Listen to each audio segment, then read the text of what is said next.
एक बार फिर से मैं आप सभी का खैर मकदम करता हूं सहायक उर्दू अनुवादक की अगली क्लास में। आज मैं हाजिर हूं क्लास 6 के साथ और उम्मीद करता हूं कि आपने क्लास 1 टू क्लास 5 अजबर कर लिया होगा, आपने बहुत अच्छे से उसका मश्क कर लिया होगा। बैरकैफ आपको मालूम है कि मेरी ये जो क्लासेस हैं 4 हिस्सों पर मुश्तमिल हैं। पहले हिस्से में वोकैबुलरी, दूसरे में ट्रांसलेशन, तीसरे में उर्दू ग्रामर और चौथे में जनरल नॉलेज है। और आप में से जिनको नहीं पता है उनको मैं बता दूं कि मेरे इंग्लिश स्पीकिंग का कोर्स भी है एक, हिंदी इंग्लिश मीडियम है, इसका डायमंड स्पीकिंग कोर्स के नाम से है। इसकी फीस 499 है और ये जिस ऐप पे होता है वो है LINGOW। आप इस ऐप को इंस्टॉल करेंगे, लेकिन आप लोगों के साथ एक यहाँ पर जो मैं प्रिविलेज दे रहा हूँ वो ये है कि जो भी स्टूडेंट्स सहायक उर्दू अनुवादक की क्लास कर रहे हैं, मुझे मालूम है स्पेशली आप लोगों का जो बैकग्राउंड है वो उर्दू का बैकग्राउंड है, मदरसे का बैकग्राउंड है, आपके लिए ये फीस जितनी भी रहे, चाहे ये 499 रहे, 399 रहे, ऐप पर ये 4 महीने का कोर्स है मुकम्मल, आपको सिर्फ 299 फीस लगने वाली है। ये मेरा वादा है, आप मेरी टीम से बात कर लेंगे। ये देखिए, भारत का नंबर 1 स्पीकिंग कोर्स, आपसे पहले 20,000 से ज्यादा स्टूडेंट्स ने इस कोर्स को ज्वाइन कर रखा है और बहुत अच्छा फीडबैक है उनका। 4.8 रेटिंग है हमारे ऐप की, उनके रिव्यूज के साथ। ये नंबर्स हैं, आप इन पर राब्ता कर सकते हैं। बहरकैफ शुरू करते हैं पार्ट 1 को। आज जो वोकैबुलरी हम लोग करने वाले हैं, हमारे हर क्लास का एक टारगेट होता है और हर पार्ट का एक टारगेट होता है। क्लास 6 में ये जो 4 अलग अलग पार्ट्स हैं, इनका एक टारगेट है। जैसे अभी मैं आपको वोकैब कराऊंगा तो क्लास 6 का मेरा टारगेट है कि मैं आपको 300 वर्ड्स सिखाऊंगा और ये जो 300 वर्ड्स होंगे, ये 40 नहीं बल्कि टोटल 100 वर्ड्स होने वाले हैं। ये टोटल 100 वर्ड्स होने वाले हैं। 100 अल्फाज आपके होंगे कठिन सर्वनाम एवं विशेषण, यानी हिंदी में 100 होने वाला ये उर्दू में और 100 होने वाला है इंग्लिश में। तो टोटल 300 वर्ड आप आज की इस क्लास में सीखने वाले हैं। 100 आपके जो वर्ड्स होंगे ये हिंदी के, 100 उर्दू के और 100 इंग्लिश के। वही होगा हिंदी का जो एग्जैक्ट उर्दू इक्विवेलेंट होगा वो आप देखेंगे और उसका जो इंग्लिश इक्विवेलेंट होगा आप वो देखेंगे। आगाज किया जाए अब इस क्लास का। सबसे पहले हम लोग डिफिकल्ट प्रोनाउन को देखते हैं, मतलब जो मुश्किल जमायर हैं, जमीर हैं, प्रोनाउंस हैं, सर्वनाम हैं, हम उनको देखेंगे। ये प्रोनाउंस हैं, ये आपको इस्तेमाल होंगे जब आपका लेवल थोड़ा इन्हांस होता है, बढ़ता है, तब। उर्दू में और हिंदी में इसका वजन आपको मालूम नहीं पड़ेगा, लेकिन जब आप इंग्लिश की बात करेंगे, जैसे हम बात करते हैं मुल्क के तीसरे सदर जमहूरिया डॉक्टर जाकिर हुसैन की, जब उन्होंने सदर जमहूरिया के लिए हल्फ लिया था तो उनकी जो स्पीच थी उसका एक इक्तबास बता रहा हूं मैं। उन्होंने कहा था, I therefore pledge my loyalty to my past culture from wheresoever it may have come and by whomsoever it may have been contributed। मतलब मैं इसलिए ये हल्फ लेता हूं कि मैं अपने माजी के जो सकाफत है, यहाँ की जो तहजीब है, मैं उसकी हिफाजत करूंगा। अब क्या था कि from wheresoever it may have come, चाहे ये जहां कहीं से भी आया हो, and by whomsoever it may have been contributed, और जिस किसी ने भी इसमें कंट्रीब्यूट किया हो, अपना योगदान दिया हो। ठीक है, आगे बढ़ते हैं। जो कोई भी, विच एवर और whoever, जो कोई भी। आगे चलिए, एक दूसरा, each other and one another. जब हम दो के बीच म्यूचुअल रिलेशन यानी पारस्परिक संबंध की बात करते हैं, जैसे अगर हम ये कहें कि जैनब और खालिदा एक दूसरे की मदद कर रही हैं, Zainab and Khalida are helping each other होगा वहां पर, ये रेसिप्रोकल प्रोनाउन है। लेकिन अगर हम बात करें कि सारे लड़के एक दूसरे की मदद कर रहे हैं, तब यहां पर किसी दो के बीच के रिश्ते की बात नहीं है, बल्कि दो से जायद हैं और कोई भी है, तो हम बोलेंगे all the boys are helping one another. फिर वहां पर हम वन अनदर का इस्तेमाल करेंगे। आगे चलिए, कोई शख्स, इसके लिए हम समबडी का भी इस्तेमाल करते हैं, एनीबडी का इस्तेमाल भी करते हैं। नेक्स्ट है कोई चीज, समथिंग। आपने अक्सर सुना होगा something is better than nothing, मतलब कुछ का होना कुछ ना होने से बेहतर है। कोई भी शख्स, एनीबडी। कोई भी चीज, एनीथिंग, हर कोई, एवरीबडी, हर चीज, एवरीथिंग।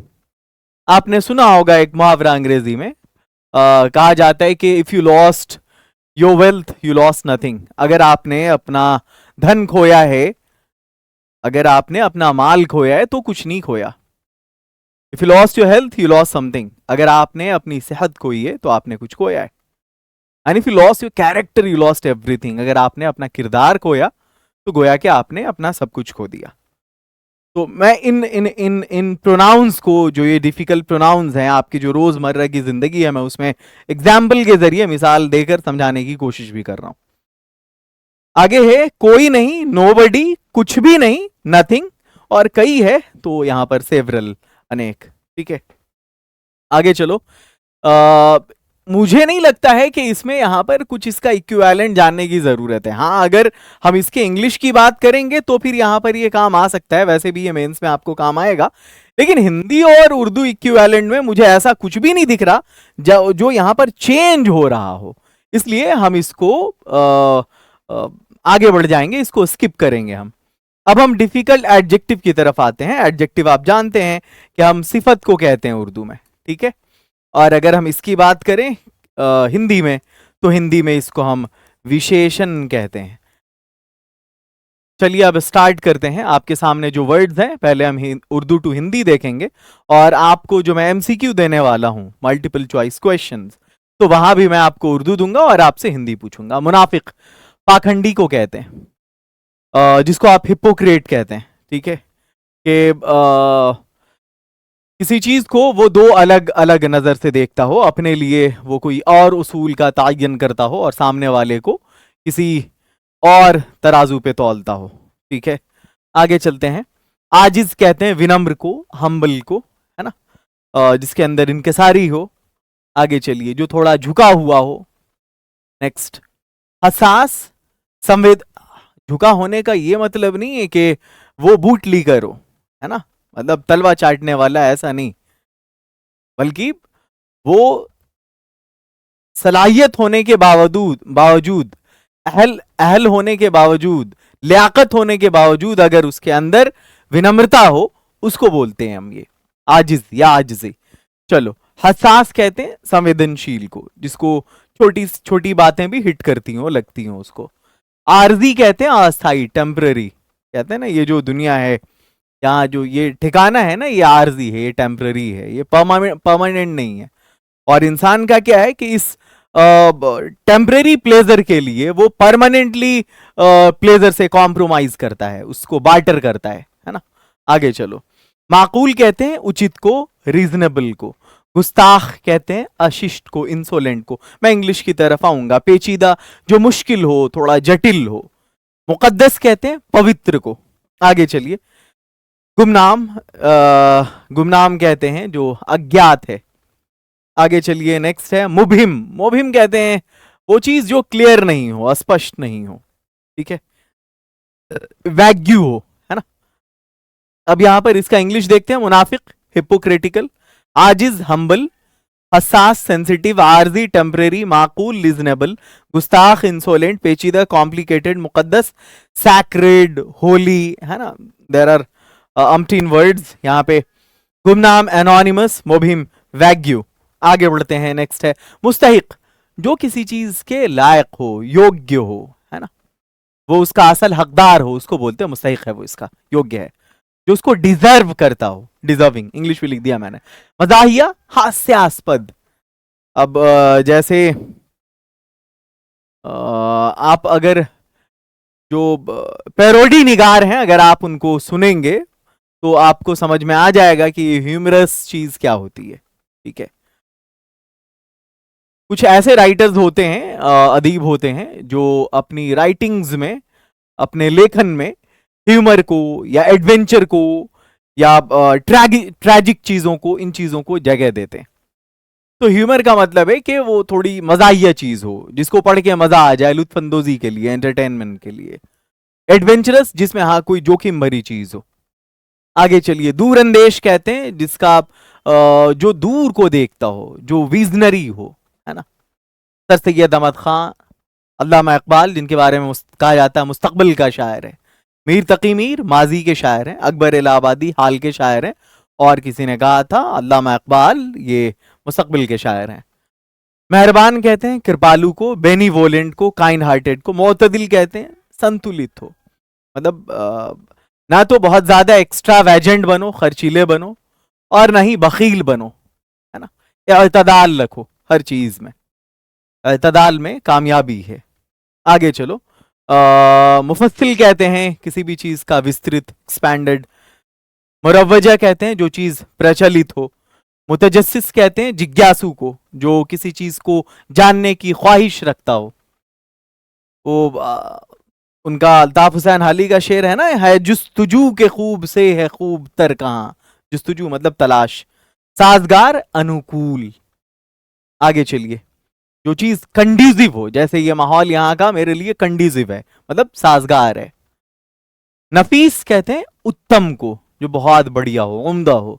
तो मुस्तहिक, डिजर्विंग, मजाहिया, ह्यूमरस, दूरंदेश, विजनरी। मेहरबान, काइंड हार्टेड, मोतदिल, मॉडरेट, मुफस्सिल, कॉम्प्रिहेंसिव, मुरव्वजा, प्रिवेलिंग। मुतजस्सिस, इंक्विजिटिव, साजगार, फेवरेबल, नफीस, एक्सक्विजिट। आगे चलिए, नेक्स्ट है बदतरीन, मतलब निकृष्ट, बेकार, वर्स्ट जिसको कहते हैं। मुंजमिद, जो चीज जमा हुआ हो, ठीक है, ठहरा हुआ हो, लाइक प्रशीतित कह सकते हैं जमा हुआ को। हुनरमंद, कुशल, जिसको निपुण भी कह सकते हैं आप।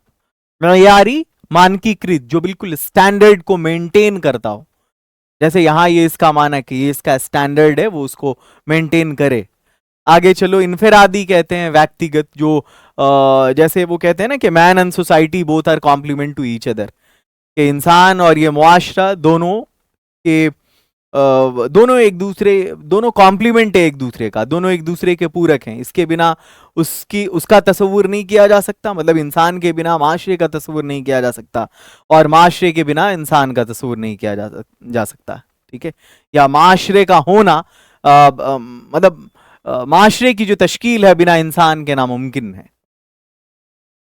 तो उसी में अगर कोई ये कहे कि अगर आपको अपने मुल्क को तरक्की की राह पे गामजन करना है, तो हर इंसान को अपने इनफरादी डेवलपमेंट पर भी काम करना होगा, और मजमूई डेवलपमेंट पर भी काम करना होगा, मजमूई तरक्की पर भी। यानी आप अपनी इस्लाह भी कीजिए और माशरे में भी कंट्रीब्यूट कीजिए। तनकीदी कहते हैं आलोचनात्मक, लेकिन तनकीद के बारे में अक्सर कहा जाता है कि कॉन्स्ट्रक्टिव होना चाहिए, तख्लीकी होना चाहिए, डिस्ट्रक्टिव नहीं, मतलब किसी की दिल आजारी करने वाला नहीं, बायस्ड नहीं होना चाहिए। जल्दबाज कहते हैं जो अधीर हो। आपने अधीर रंजन चौधरी का नाम सुना होगा, कोई लीडर भी है, जो जिसके अंदर धैर्य नहीं है उसको बोलते हैं अधीर। मशकूक कहते हैं संदिग्ध को, जो सस्पिशियस होता है। गुस्ताख उद्दंड को कहते हैं, और संजीदा कहते हैं गंभीर को। बदतरीन, वॉस्ट, मुंजमिद, फ्रोजन, हुनरमंद, स्किलफुल, मयारी, स्टैंडर्डाइज्ड, इनफरादी, इंडिविजुअल। तनकीदी, क्रिटिकल, यहाँ पे नेक्स्ट जल्दबाज, इंपल्सिव, मशकूक, सस्पिशियस, गुस्ताख, इंसोलेंट, संजीदा, सोलम, ठीक है। आगे चलो। सीरियस को भी बोलते हैं संजीदा। नेक्स्ट है, अच्छा जब मैं इंग्लिश बताऊंगा आपको तो मैं इंग्लिश में टाइम नहीं ले रहा हूँ, मैं हिंदी और उर्दू में टाइम लूंगा, क्योंकि मुझे मालूम है ये फर्स्ट प्रायोरिटी है, वो आपको मेंस में काम आएगा थोड़ा सा, ठीक है। तो मैं उस पर ज्यादा काम कर भी नहीं रहा हूं, मैं इस पे फोकस कर रहा हूं और समझा भी इसी से रहा हूं। मैं उसको सिर्फ मैं पढ़ दे रहा हूं कि अगर है यहां पर तो उसके तलफ्फुज में, उसकी प्रोनाउंसिएशन में आपको कोई परेशानी दरपेश नहीं हो, मेरा मकसद ये है। फजूल, व्यर्थ को कहते हैं। मायूस, निराश को कहते हैं। फजूल, व्यर्थ, बेकार को कहते हैं। बुज़दिल कहते हैं कायर को, डरपोक को। आपने अगर पढ़ा होगा ट्वेल्थ नाइट, तो वहां पर विलियम शेक्सपियर हैं, एक बहुत बड़े ड्रामेटिस्ट हैं, ड्रामा निगार हैं इंग्लिश के। उन्होंने कहा था कि cowards die many times before their death, कि जो बुज़दिल होते हैं अपनी मौत से पहले 1000 बार मरते हैं। तो हिंदी में उसको कायर बोलते हैं, उर्दू में बुज़दिल कहते हैं, और इंग्लिश में कवर्ड कहते हैं। आपने देखा होगा ये कुणाल कामरा ने जब एक बार हुटिंग किया था उसका अर्नब गोस्वामी का वो प्लेन में, तो आपने सुना होगा उस बंदे ने एक वर्ड कहा था, यू कावर्ड, है ना, ऐसा करके शायद उसने चिल्लाया था कुणाल कामरा ने। दिलफरेब कहते हैं आकर्षक को, दिलफरेब आकर्षक को, वैसे फरेब तो फरेब देने वाला को कहते हैं, जो इंचैंट कर देता हो, बिल्कुल मुग्ध कर देता हो, मनमोहक, उसको बोलते। पेचीदा, जो चीज जटिल हो, कॉम्प्लेक्स हो। मुबहिम कहते हैं अस्पष्ट को, जो चीजें साफ नहीं हो। खुदसर या जिद्दी उसको बोलते हैं जो बात को ना माने, अपनी जिद पे अड़ा हो। स्लो विटेड, ऑब्स्टिनेट, स्टबर्न, बहुत सारा वर्ड है उसका। इंतकामी, जो बदला लेने पर आतुर हो, ठीक है। तहजीब कहते हैं, सॉरी यहां पर बद तहजीब है, असभ्य को कहते हैं। और वो जो सभ्य हो उसको सिविलाइज्ड, महजब कहते हैं। इंग्लिश के वर्ड्स देख लेते हैं। फजूल, फ्राइवलस, मायूस, डिस्पोंडेंट, बुजदिल, कवर्डली। मुतफिन कहते हैं प्यूट्रिड को, मुतफिन सॉरी मुताफिन कहते हैं कि वो चीज जिसमें एक बहुत बुरी वाली महक हो, उसको मुताफिन कहते हैं, ठीक है। यहां पर दुर्गंध युक्त। दिलफरेब आकर्षक, ये वर्ड मिस हो रहा था। दिलफरेब इंचैंटिंग, पेचीदा, कॉम्प्लेक्स। मुबहिम एम्बिगुअस, खुदसर या जिद्दी, ऑब्स्टिनेट। Stubborn इंतकामी, vindictive. और बदतहजीब कहते हैं अनसिविलाइज्ड को। आगे बढ़ते हैं। बदमिजाज उग्र को कहते हैं, ठीक है। बेपरवाह, लापरवाह, दोनों सेम वर्ड है।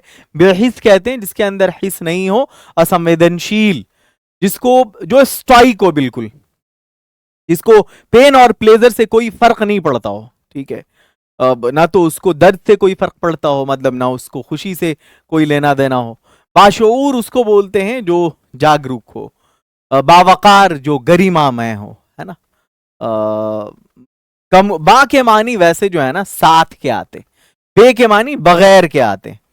अगर इन किसी की उर्दू कमजोर, फारसी कमजोर है तो देखो बे कहते हैं बगैर को, बा कहते हैं साथ को, ठीक है। आगे चलो। मतलब वकार वाला, शऊर वाला, बिना परवाह का, बिना हिस का, बद बुरा। तो अब देखो यहां पर, हाँ कमाल तो ये है, अगर आप लोगों ने साबके और लाके मतलब आपने पढ़ा होगा, अगर जिसको इंग्लिश में प्रेफिक्स और सफिक्स कहते हैं, और हिंदी में उसको उपसर्ग और प्रत्यय कहते हैं, जो शुरू में जुड़ा हो, है ना, कोई वर्ड का टुकड़ा, उसको हम प्रेफिक्स कहते हैं। इंग्लिश में उपसर्ग, हिंदी में उपसर्ग कहते हैं, और उर्दू में उसको साबका कहते हैं। और वही टुकड़ा अगर आखिर में जुड़ा हुआ हो तो उसको हम सफिक्स कहते हैं, हिंदी में प्रत्यय कहते हैं, और उर्दू में लाका कहते हैं।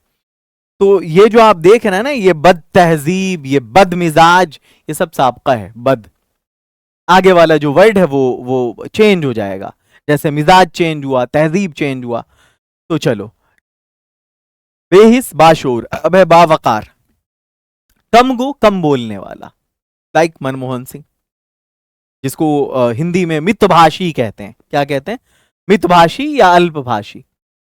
और इंग्लिश में उसको रेटिसेंट कहते हैं। और जो ज्यादा बोलता हो उसको बिसियार गो बोलते हैं, अगर उर्दू की बात करें। सॉरी, उर्दू में बिसियार गो, वैसे बिसियार फारसी से है, ये गो भी फारसी से है। अगर हिंदी की बात करें तो उसको वाचाल कहते हैं, और अगर इंग्लिश की बात करें तो टॉकेटिव कहते हैं आम वर्ड में, और अगर थोड़ा स्टैंडर्ड वर्ड चाहिए इंग्लिश में तो उसको लॉकेशियस कहते हैं। नाअहल उसको कहते हैं जो अयोग्य हो, जिसके अंदर एबिलिटी नहीं हो, क्षमता नहीं हो, योग्यता नहीं हो। तो ये जो है ना ये अच्छा, ये देखो यहाँ पे मायूस कुन, हैरान कुन, ठीक है। हैरान कुन उसको बोलते हैं हैरान कर देने वाला, कुन करना से, मायूस कुन मायूस कर देने वाला उसको बोलते हैं। मायूस कुन निराशजनक, हैरान कुन चौंकाने वाला, नाअहल अयोग्य। इंग्लिश देखते हैं। बदमिजाज, इल टेम्पर्ड, बेपरवाह, रेकलेस, बेहिस, एंसिटिव, बाशऊर, कॉन्शियस, बावकार, डिग्निफाइड, कमगो, टैसिटर्न या रेटिसेंट, बिसियारगो, लोकेशियस, टॉकेटिव भी कहते हैं। मायूस कुन डिसहार्टनिंग, हैरान कुन एस्टोनिशिंग, नाअहल इनेप्ट को कहते हैं। बहुत सारे वर्ड्स हैं, सिनोनिम्स बहुत ज्यादा हैं, मैं यहां पर किसी किसी वर्ड पे फोकस कर रहा हूं। नागवार कहते हैं अप्रिय को, नामुनासिब, अनुपयुक्त को। मुझे लेना था इसमें सिर्फ और सिर्फ 33 वर्ड्स लेना था, लेकिन मैंने 85 वर्ड्स लिया है। ये वीडियो थोड़ी लंबी होने वाली है, लेकिन फायदा आपका ही होगा, आप थोड़ा बर्दाश्त कर लें, बहुत मजा आने वाला है। आप यकीन करें कि आपका ये उर्दू ट्रांसलेटर वाला इम्तिहान वो निकले ना निकले, क्वालिफाई करो या ना करो, अगर आपने मेरी इन पूरी वीडियोस को देख लिया, और हो सकता है कि बाद में ये बुक के फॉर्म में आए, अगर आपने उस पूरी किताब पर कमांड कर लिया, तो आप यकीन करें कि आप एक अच्छे राइटर बन सकते हैं, आप एक अच्छे मुकर्रिर बन सकते हैं, आप एक अच्छे स्पीकर बन सकते हैं, आप एक अच्छे जर्नलिस्ट पत्रकार बन सकते हैं, सहाफी बन सकते हैं, आपके पास वर्ड्स की कमी नहीं होगी, आप एक अच्छे मोटिवेशनल स्पीकर बन सकते हैं, आप एक अच्छे प्रेजेंटर बन सकते हैं, आप एक अच्छे एडुकेटर बन सकते हैं, मौल्लिम। क्यों? क्योंकि आपके पास अल्फाज का जखीरा होगा, सिचुएशनल आप वर्ड्स को बोलना सीख जाएंगे, आप तीनों जबान पर कमांड कर लेंगे। ठीक है, तो इसलिए आप बर्दाश्त करें, मैं बहुत ज्यादा ही मेहनत करता हूं आपके इस कंटेंट के साथ, बहुत ज्यादा। एक एक वीडियोस के लिए आप समझिए, ये जो 2 घंटे की वीडियोस होती हैं, 1.5-2 घंटे की, मुझे इसके लिए बहुत टाइम लगाना पड़ता है अपनी टीम के साथ। ये डिजाइन तो मैं नहीं करता, डिजाइन तो टीम ही करती है, बट आइडियाज मुझे देने होते हैं, वर्ड्स मुझे देने होते हैं, अरेंज मुझे करवाना होता है। आगे चलो, और मेरे पास और भी बहुत सारे काम है इसके अलावे। ठीक है, अब और भी गम है जमाने में, ये एसयूए के अलावे। आगे चलो, नागवार, नामुनासिब, उधर क्या था, ना अहल, ये सब जो है ना, ये सब साबका है, मैं अभी उर्दू कवायद की बात कर रहा हूं। तो नागवार अप्रिय को कहते हैं, वो कहते हैं ना, ये बात उनको नागवार गुजरी, उनकी दिल आजारी हो गई, आपने हर्ज सराई की। मैंने जितने भी वर्ड्स कहे हैं अभी, वो सब एक ही पैराए में आते हैं। ठीक है, मतलब ये बात उनको नागवार गुजरी, बुरी लगी, क्योंकि आपने हर्जा सराई की, मतलब आपने उनकी बखिया उधेड़ दिया, आपने खूब गलियाया, आपने उनको, कहने का ये मतलब है आपने खूब बुरा भला कहा, आप शब्द कहे, इससे उनकी दिल आजारी हो गई, मतलब उनके दिल को चोट पहुंची। नामुनासिब कहते हैं जो चीज अनुपयुक्त हो, उपयुक्त नहीं हो। ठीक है, मतलब हो सकता है आपने कुछ ऐसा कह दिया, वहां पे नहीं कहना था, वो नामुनासिब था, या कोई वर्ड आपने कहीं पर फिल किया, वो नामुनासिब था। ये आपके अमल से भी अमल से हो सकता है ना। आगे चलो, या हो सकता है ये आपके गुफ्तार से हो सकता है। पुरखत्र कहते हैं, अच्छा, पुर का मतलब है भरा हुआ, फुल ऑफ, फुल ऑफ। पुरखत्र, खतरे से भरा। पुराज्म, आज्म से भरा। पुरअसर, जिसमें असर हो, असर से भरा हुआ, है ना। पुरखत्र, जोखिम भरा। पुराज्म, दृढ़ संकल्पित, मतलब उसमें एक डिटर्मिनेशन हो, फर्म हो वो भी बिल्कुल। पुरअसर, असर से भरा, प्रभावशाली। ऐसा नहीं कि अब जो ओरेटर्स होते हैं, जो पब्लिक स्पीकर होते हैं, वो बोलते हैं तो ऐसा नहीं होता कि वो ऑडियंस जो है, जो श्रोतागण है, वो सो रहे हैं, या वो उबकी ले रहे हैं। ठीक है, यॉर्निंग उसको बोलते हैं। ऐसा नहीं होता कि वो फॉल फ्लैट हो जाता, मतलब उन पर कोई असर नहीं पड़ता। वो बहुत इन्फ्लुएंशियल होते हैं कुछ ओरेटर्स, और उनकी ऑडियंस उनके साथ पैरेलल जाती है, तालमेल बना के रखती है। जिंदा दिल, जीवंत को कहते हैं, उनकी छवि एकदम जीवंत थी, जिंदा दिल आदमी थे, हमेशा खुश रहते थे और खुश रहने की तरगीब देते थे। फराख दिल, मतलब ऐसा लगता था कि मतलब उनके पास अगर बैठ जाओ तो सारे गम भूल जाओगे, ऐसी शख्सियत थी उनकी। फराख दिल उसको कहते हैं जो उदार हृदय वाला होता है, जो दयालु होता है। ठीक है, रहम दिल भी उसी को बोलते हैं। काबिल मजम्मत कहते हैं, निंदनीय, निंदनीय। ठीक है, काबिल रश्क है, ईर्षणीय। काबिल रश्क का मतलब है कि कोई ऐसी चीज का होना जिसको देख के दूसरा रश्क करे। इट मीन्स कि काश कि ऐसा होता मेरे पास, है ना। ये काबिल रश्क, कोई भी ऐसा सोचता। तो यहां पर ईर्षणीय इसलिए यूज किया गया है कि एक वर्ड है इंग्लिश में, जेलस, इसको हिंदी में ईर्ष्या कहते हैं, जिसको आप उर्दू में जलन, हसद कहते हैं, ये वही चीज है। आगे चलिए, काबिल जिक्र कहते हैं उल्लेखनीय, काबिल सताइश सराहनीय, मतलब काबिल सताइश, किसी ने मतलब कुछ बहुत अच्छा किया या बहुत अच्छा कहा, तो आपने कहा वाकई आपका ये जो अमल है काबिल सताइश है, तारीफ के लायक है, कमेंडेबल है, प्रशंसनीय है। आगे चलिए, काबिल नफरत, घृणास्पद है उसकी ये हरकत। नाकाबिल बर्दाश्त, अब ये सब देखो, ये सब आपका है, काबिल काबिल काबिल, अब सब है नाकाबिल। ये औ से बनेगा हिंदी में आमतौर पे। नाकाबिल बर्दाश्त, जो बर्दाश्त नहीं हो, मतलब दर्द की शिद्दत जो है ना, वो नाकाबिले बर्दाश्त है वो, मेरे से बर्दाश्त नहीं हो रहा, इतना ज्यादा दर्द है, असहनीय है दर्द, अनबेरेबल है पेन, अनबेरेबल पेन कह सकते हैं, ठीक है। नाकाबिले फरामोश, वो चीज जिसको फरामोश नहीं किया जा सके, जिसको भुलाया ना जा सके, अविस्मरणीय, अनफॉरगेटेबल जिसको कहते हैं। नाकाबिले तरदीद, जिसका खंडन ना किया जा सके, जिसको रद्द ना किया जा सके, अखंडनीय जिसको कहते हैं। नाकाबिले रसाई, जहां तक आप ना पहुंच सकें, जो दुर्गम हो। नाकाबिले कयास, जिसका आप कयास ना लगा सकें, कल्पना ना लगा सकें, इमेजिन ना कर सकें, तसव्वुर ना कर सकें, अकल्पनीय इसको कहते हैं। नाकाबिले इस्लाह, जिसकी इस्लाह ना की जा सके, जिसके अंदर तब्दीली ना लाया जा सके, मुस्बत तब्दीली, जिसको सुधारा ना जा सके, उसको बोलते हैं नाकाबिले इस्लाह। और नाकाबिले फहम, जो चीज समझ में ना आए, ठीक है। आगे चलो, नेक्स्ट है, अब आगे बढ़ते हैं, इंग्लिश इसकी बता देते हैं। काबिले जिक्र, रिमार्केबल, काबिले सताइश, कॉमेंडेबल, यहाँ पे एडमायरेबल है, सेम चीज है, सेम चीज है। काबिले नफरत, डेस्पीकेबल या हेटफुल, यहां पर कभी डेस्पीसेबल मत पढ़ना, सी के बाद जब भी ए आता है, ओ आता है, यू आता है ना, तो इसको कॉ ही पढ़ते हैं, और सी के बाद जब भी ई आए, आई आए, वाई आए, तो इसको सौ पढ़ते हैं, याद रखना हमेशा, इसको काफ पढ़ेंगे, इसको सीन पढ़ेंगे, ठीक है। काबिले नफरत, डिस्पीकेबल या हेटफुल कह सकते हैं, फुल ऑफ हैट्रेड। नाकाबिले बर्दाश्त, इंटॉलरेबल या फिर अनबेरेबल, नाकाबिले बर्दाश्त, सॉरी, नाकाबिले फरामोश, अनफॉरगेटेबल, नाकाबिले तरदीद, इररिफ्यूटेबल, नाकाबिले रसाई, इनएक्सेसिबल, जहां एक्सेस नहीं मिल सके, नाकाबिले कयास, इनकंसीवेबल, नाकाबिले इस्लाह, इनकॉरिजिबल, और ये है नाकाबिले फहम, अनइंटेलिजिबल, ठीक है। नाकाबिले एतमाद, जिस पर एतमाद ना किया जा सके, जिस पर भरोसा ना किया जा सके, अविश्वसनीय, ठीक है, अनरिलायबल।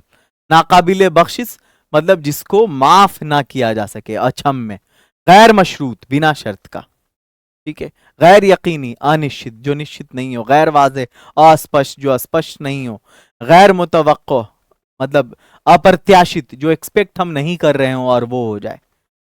जैसे आप एक्सपेक्ट नहीं कर रहे थे कि आपके वालिद साहब इस वक्त आपके सामने आ जाएं, क्योंकि आपको पता था वो अपने गांव है आबाई, वो आपके वर्क प्लेस पे आ गए, है ना, तो वो आपके लिए क्या था, अप्रत्याशित था। या बहुत दिनों बाद अचानक बाजार में आपके किसी ऐसे दोस्त से मुलाकात हो गई, तो आपने कहा वो अप्रत्याशित था, गैर मुतवक्का तौर पे मुलाकात हो गई उनसे। It was unexpected. गैर महफूज, असुरक्षित। गैर मौजू, जो चीज मौजू नहीं हो, उपयुक्त नहीं हो, अनुपयुक्त। गैर मौसर, जिसका असर ना हो, अप्रभावी। गैर अखलाकी, अनैतिक, ठीक है। अब मुझे लगता है ये लास्ट स्लाइड है इन वर्ड्स की। गैर मामूली, असाधारण को कहते हैं, एक्स्ट्रा ऑर्डिनरी को। हैरत अंगेज, आश्चर्यजनक, ठीक है। और ऐसे ही मैं एडवर्ब की भी क्लास लेने वाला हूं, आपको मैं ऐसे शानदार एडवर्ब देने वाला हूं क्लास 7 में, और इतने शानदार आपको वर्ब्स मिलने वाले हैं, वो लगेगा आपको वाकई हाँ ये लेवल थोड़ा इन्हांस हुआ है, बढ़ा है मेरा। हैरत अंगेज, आश्चर्यजनक, मुसीबत ज़दा, पीड़ित को कहते हैं। मज़ाक़ाख़ीज़, हास्यास्पद को कहते हैं, मतलब जिसमें एक मजाक उड़ाया गया हो, इस तरह का आप कह सकते हैं। मतलून मिजाज कहते हैं, जो चंचल हो, फिजेटी हो, नॉटी हो, शरारती हो, उसको बोलते हैं। खस्ता हाल कहते हैं, ये घर खस्ता हाल है, बिल्कुल जीर्ण अवस्था में है, पुरानी अवस्था में है, जर्जर स्थिति है इसकी। इंग्लिश देखते हैं। गैर मामूली, एक्स्ट्रा ऑर्डिनरी को कहते हैं। हैरत अंगेज कहते हैं, जो एस्टोनिश्ड हो, बिल्कुल एस्टोनिशिंग। मुसीबत ज़दा उसको कहते हैं, जो बिल्कुल सफर कर रहा हो, है ना, अफ्लिक्टेड हो बिल्कुल, उसको बोलते हैं।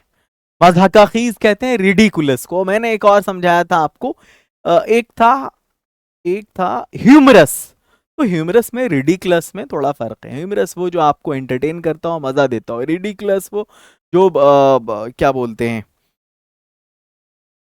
इसका जो कॉनोटेशन है ना, समझो कि वो मनफी तौर पे है। कॉनोटेशन कहते हैं कि उससे एक मानी अखज करना, इसका एक निगेटिव इम्पैक्ट है इसका, इस वर्ड का, समझे ना। अगला है तो ये मज़हक़ाख़ीज़ है, तो रिडिकुलस है। आगे चलो, मतलून मिजाज, फिकल, फिकल को कहते हैं मतलून मिजाज, जो चंचल होता है। नॉटी, इसको फिजेटी भी कह सकते हैं, FIDGETY। खस्ता हाल को कहते हैं डिलैपिडेटेड, ठीक है।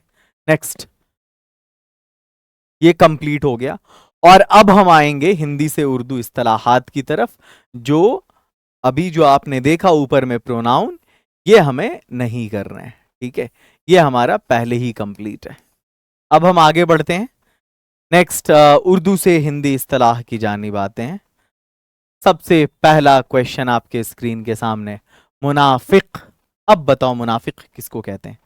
पाखंडी को कहते हैं मुनाफिक, जो हिपोक्रेट होता है। मैं इसको एक्सप्लेन कर चुका हूं, इसलिए एक्सप्लेन इसको नहीं करूंगा अभी, मैं सिर्फ आपको इसकी मीनिंग बता रहा हूं मैं। आजिज किसको कहते हैं? आजिज कहते हैं हम्बल को, विनम्र को कहते हैं। हसास उसको कहते हैं जो संवेदनशील होता है, उसको हम हसास कहते हैं।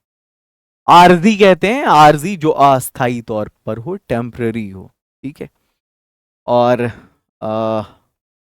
जो परमानेंट हो उसको बोलते हैं दायमी, है ना। माकूल कहते हैं किसको? उचित को कहते हैं, एप्रोप्रिएट जिसको कहते हैं आप।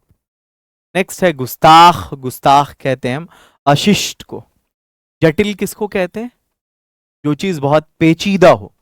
कृपालु किसको बोलते हैं? जो रहमदिल हो, है ना। जिज्ञासु किसको कहते हैं? जो बहुत क्यूरियस हो किसी चीज को जानने के लिए उसको। पेचीदा कहते हैं जो चीज बहुत ज्यादा ही जटिल हो, मुश्किल हो, उसको बोलते हैं पेचीदा। आगे बढ़िए। नेक्स्ट है मुकद्दस, मुकद्दस आप जानते हैं बहुत कॉमन वर्ड है, पवित्र पाक को बोलते हैं। अगला है गुमनाम, गुमनाम अज्ञात को बोलते हैं। नेक्स्ट है मुबहिम, मुबहिम कहते हैं वो चीज जो वाज़ेह नहीं हो, गैर वाज़ेह हो, अस्पष्ट हो, जो साफ नहीं हो, उसको बोलते हैं। नेक्स्ट है मुस्तहिक, मुस्तहिक कहते हैं कि कोई जो उसका हकदार हो, ऐसा बंदा जो उसके मतलब योग्य हो, ठीक है। मजाहिया कहते हैं वो चीज जो हास्यास्पद हो, उसको मजाहिया कहते हैं। ये ह्यूमरस हुआ, ये मजा देने वाला हुआ, है ना, पॉजिटिव कॉनोटेशन है इसका। दूरंदेश उसको बोलते हैं जो फ्यूचर को देखता हो, है ना, दूरदर्शी पर्सन है, दूरदर्शी। मेहरबान कहते हैं कृपालु को। आगे बढ़िए। नेक्स्ट है मुअतदिल कहते हैं जो किसी चीज को इअ्तदाल से करता हो, संतुलन बना के रखता हो उसमें, है ना। तो मुअतदिल यहां पर संतुलित के लिए यूज करेंगे। मुफस्सिल कहते हैं किसी चीज को विस्तार से बताना, विस्तृत, इसके लिए यूज करेंगे हम। मुरव्वजा कोई चीज जो राइज हो, है ना। जैसे हमारे यहाँ ये जो जहेज का निज़ाम है ना, ये हमारी सोसाइटी में ये प्रिवेल करता है, ये यहाँ प्रचलन में है। ये जहेज का निज़ाम हमारे माशरे में राइज है। Dowry system is prevailed in our society. दहेज प्रथा हमारे समाज में प्रचलित है। मैंने तीनों जबान में कह दिया। मुतजस्सिस कहते हैं जो जिज्ञासा रखता हो, आगे बढ़िए, जिज्ञासु हो। साजगार कहते हैं जो चीज अनुकूल हो। आगे नेक्स्ट।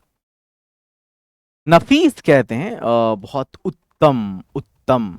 आगे चलिए नेक्स्ट। बदतरीन, बदतरीन कहते हैं निकृष्ट को, जो बिल्कुल बेकार हो, सबसे घटिया। मुंजमिद कहते हैं प्रशीतित, शीत जो है ना ठंडा से आया है, और मुंजमिद ये जमा हुआ के लिए इस्तेमाल करते। हुनरमंद कहते हैं जिसके पास हुनर हो, कुशल हो, है ना, कौशल हो, तो कुशल हो जाएगा वो हुनरमंद। मेयारी कहते हैं जिसका एक मेयार हो, जिसका एक स्टैंडर्ड हो। हिंदी में मानकीकृत कहते हैं उसको। इनफरादी कहते हैं जो किसी चीज को जाती तौर पे करता हो, खुद से करता हो, अकेले करता हो, व्यक्तिगत। तनकीदी कहते हैं आलोचनात्मक को। और नेक्स्ट है जल्दबाज, जल्दबाज उसको कहते हैं जिसके अंदर धैर्य नहीं हो, अधीर हो, जो बिल्कुल वो हुआ जल्दबाज। मशकूक कहते हैं जिसको शक की निगाह से देखा जाए, संदिग्ध हो, सस्पेक्ट। गुस्ताख कहते हैं उद्दंड को। नेक्स्ट है जो बदतमीज हो। संजीदा कहते हैं जो गंभीर हो, किसी चीज को लेकर बहुत सीरियस हो। फजूल कहते हैं व्यर्थ को, बेकार को। अगला है मायूस कहते हैं हम निराश को, डिसअपॉइंटेड को। अगला है बुजदिल, बुजदिल कहते हैं हम कायर को, कवर्डली जिसको कहते हैं। मुताफिन कहते हैं वो चीज जो बहुत ज्यादा ही बदबू करती हो, दुर्गंध युक्त, बिल्कुल। दिलफरेब उसको कहते हैं जो बड़ा आकर्षक हो, बहुत कैची हो, बहुत अट्रैक्टिव हो। नेक्स्ट है पेचीदा। पेचीदा हम जटिल चीज को कहते हैं, कॉम्प्लेक्स चीज को कहते हैं, जिसको सुलझाना थोड़ा मुश्किल हो उसको कहते हैं। मुबहिम कहते हैं वैग्यू, अस्पष्ट। मैंने उसको देखा लेकिन मैंने वैग्यू आईज से देखा, मेरी वैग्यू विजन के साथ देखा मैंने, वो साफ साफ नजर नहीं आया। या फॉग की वजह से किसी चीज का वैग्यू होना, फॉग कहते हैं कोहरा को, है ना। अस्पष्ट। खुदसर या जिद्दी कहते हैं हठी को। आगे चलिए। इंतकामी कहते हैं प्रतिशोधी, इंतकाम प्रतिशोध को कहते हैं, रिवेंज को कहते हैं, ठीक है? बदला को कहते हैं। बदतहजीब कहते हैं असभ्य को, जो अनसिविलाइज्ड होता है। बदमिजाज कहते हैं जो बड़ा उग्र होता है, उसको बोलते हैं। बेपरवाह लापरवाह को कहते हैं, ला का मतलब भी नहीं होता है। नेक्स्ट है बेहिस, जिसके अंदर हिस नहीं हो, जिसके अंदर संवेदनशीलता नहीं हो, जो असंवेदनशील हो, उसको बोलते हैं। बाशऊर कहते हैं जिसके अंदर शऊर हो, जो जागरूक हो, जो कॉन्शियस हो किसी चीज को लेकर। बावकार, वकार कहते हैं गरिमा को, सम्मान को, डिग्निटी को, जिसको डिग्निटी कहते हैं जिसको, ठीक है। तो ये गरिमामय बावकार को। कमगो कहते हैं जो कम बोलता हो, हिंदी में, प्योर हिंदी में इसको मितभाषी कहते हैं, या अल्पभाषी बोलते हैं, कम बोलने वाला। इसका ठीक उल्टा होगा बिसियार गो, बिसियार ज्यादा के लिए इस्तेमाल करते हैं, तो वो हो जाएगा वाचाल, है ना, बहुत ज्यादा बोलने वाला। One who speaks a lot, like Narendra Modi. अब बहुत अच्छा एग्जाम्पल है मनमोहन सिंह, उनके लिए आप यूज कर सकते हैं कमगो, और नरेंद्र मोदी बिसियार गो, ठीक है। एक हो जाएगा लोकेशस और एक हो जाएगा रेटिसेंट, है ना। एक अल्पभाषी, मितभाषी, और दूसरे को आप कह सकते हैं वाचाल। मायूस कुन कहते हैं हम उसको, जो मायूस कुन, निराशजनक, डिसअपॉइंटेड। हैरान कुन कहते हैं हैरान कर देने वाला, चौंकाने वाला। अगला है नाअहल, जो हो, अयोग्य हो। अगला है नागवार। नागवार कहते हैं हम अप्रिय को। नामुनासिब कहते हैं अनुपयुक्त को। पुरखतर कहते हैं जो खतरे से भरा हुआ हो, जोखिम भरा हो। अगला है पुराज्म, जिसके अंदर, जिसने मतलब संकल्प ले रखा हो, दृढ़ संकल्पित। अगला है पुरअसर, जो असर से भरा हो, प्रभावशाली हो, जिसके अंदर प्रभाव हो। जिंददिल कहते हैं जीवंत को। अगला है फराख दिल, उसको कहते हैं जो उदार हृदय वाला व्यक्ति होता है, उदार होता है, जो दूसरों की मदद के लिए हमेशा तैयार रहता है, जिसके दिल में जगह रहती है इतनी कि अगर उसके पास 2 रोटी हो तो 2 रोटी हो, भूख उसको भी लगी हो, आप भी भूखे हो, तो अपनी 1 रोटी देकर आपके भी भूख को मिटा दे। ये वाली अगर उसके अंदर एबिलिटी है, योग्यता है, तो हम कह सकते हैं कि वो बंदा उदार है, वो जेनरस है, इतना अगर वो रहमदिल है तो। रहमदिल वही चीज है यहाँ पे, रहमदिल दयालु, सेम चीज है। अगला है काबिले मजम्मत। काबिले मजम्मत, काबिले मजम्मत उसको कहते हैं जिसकी मजम्मत की जाए, जिसकी निंदा की जाए, ठीक है। हम इसकी निंदा करते हैं, हम इसकी मजम्मत करते हैं, कहते हैं ना, हम इसको कंडेम करते हैं, तो ये निंदनीय हो जाएगा काबिले मजम्मत। असहनीय, जो जिसको सहा ना जा सके, अनबेरेबल, ठीक है। आगे चलो, नेक्स्ट है नाकाबिले बर्दाश्त, जिसको कहते हैं अविस्मरणीय, नाकाबिले फरामोश कहते हैं इसको, है ना। अविस्मरणीय, जिसको भूला ना जा सके, अनफॉरगेटेबल, नाकाबिले फरामोश। असहनीय, इंटॉलरेबल इंग्लिश में, अगर हम बात करें उर्दू में तो नाकाबिले बर्दाश्त, ठीक है। काबिले रश्क कहते हैं जिस, ईर्षणीय। अगला, जिसको देखकर रश्क हो। काबिले जिक्र, जिसका जिक्र किया जा सके, उल्लेखनीय कहते हैं इसको। काबिले सताइश, जिसकी तारीफ की जाए, सराहनीय। अगला है काबिले नफरत, जिससे नफरत किया जाए, वो घृणास्पद। नाकाबिले बर्दाश्त, जो बर्दाश्त नहीं हो, असहनीय। नाकाबिले फरामोश, जिसको भूला ना जा सके, अविस्मरणीय। नाकाबिले तरदीद, जिसकी तरदीद ना की जा सके, अखंडनीय। अगला नेक्स्ट है मतलब जिसको रद्द ना किया जा सके। नाकाबिले रसाई, जहां तक आप ना पहुंच सकें, लाइक दुर्गम, कोई जगह जो बड़ी दुर्गम हो, वहां तक पहुंचना बहुत मुश्किल भरा हो, सोबतों से भरा हुआ हो। नाकाबिले कयास, जिसका आप कयास नहीं लगा सकते, जिसका आप तसव्वुर नहीं कर सकते, जिसकी आप कल्पना नहीं कर सकते, अकल्पनीय। नाकाबिले इस्लाह, असुधारणीय, जिसको आप ये असुधार्ज भी कह सकते हैं। इफ यू असुधार्ज, दिस वन इज परफेक्ट, जिसको आप इनकॉरिजिबल बोलते हैं। ठीक है, अगला है नाकाबिले फहम, जिसको ना समझा जा सके, दुरूह जिसको कहते हैं। आगे चलो, नेक्स्ट है नाकाबिले एतमाद, जिस पर एतमाद ना किया जा सके, अविश्वसनीय, इनक्रेडिबल या अनरिलायबल जिसको कहते हैं। नाकाबिले अच्छा, ये पॉजिटिव नेगेटिव दोनों सेंस में होता है।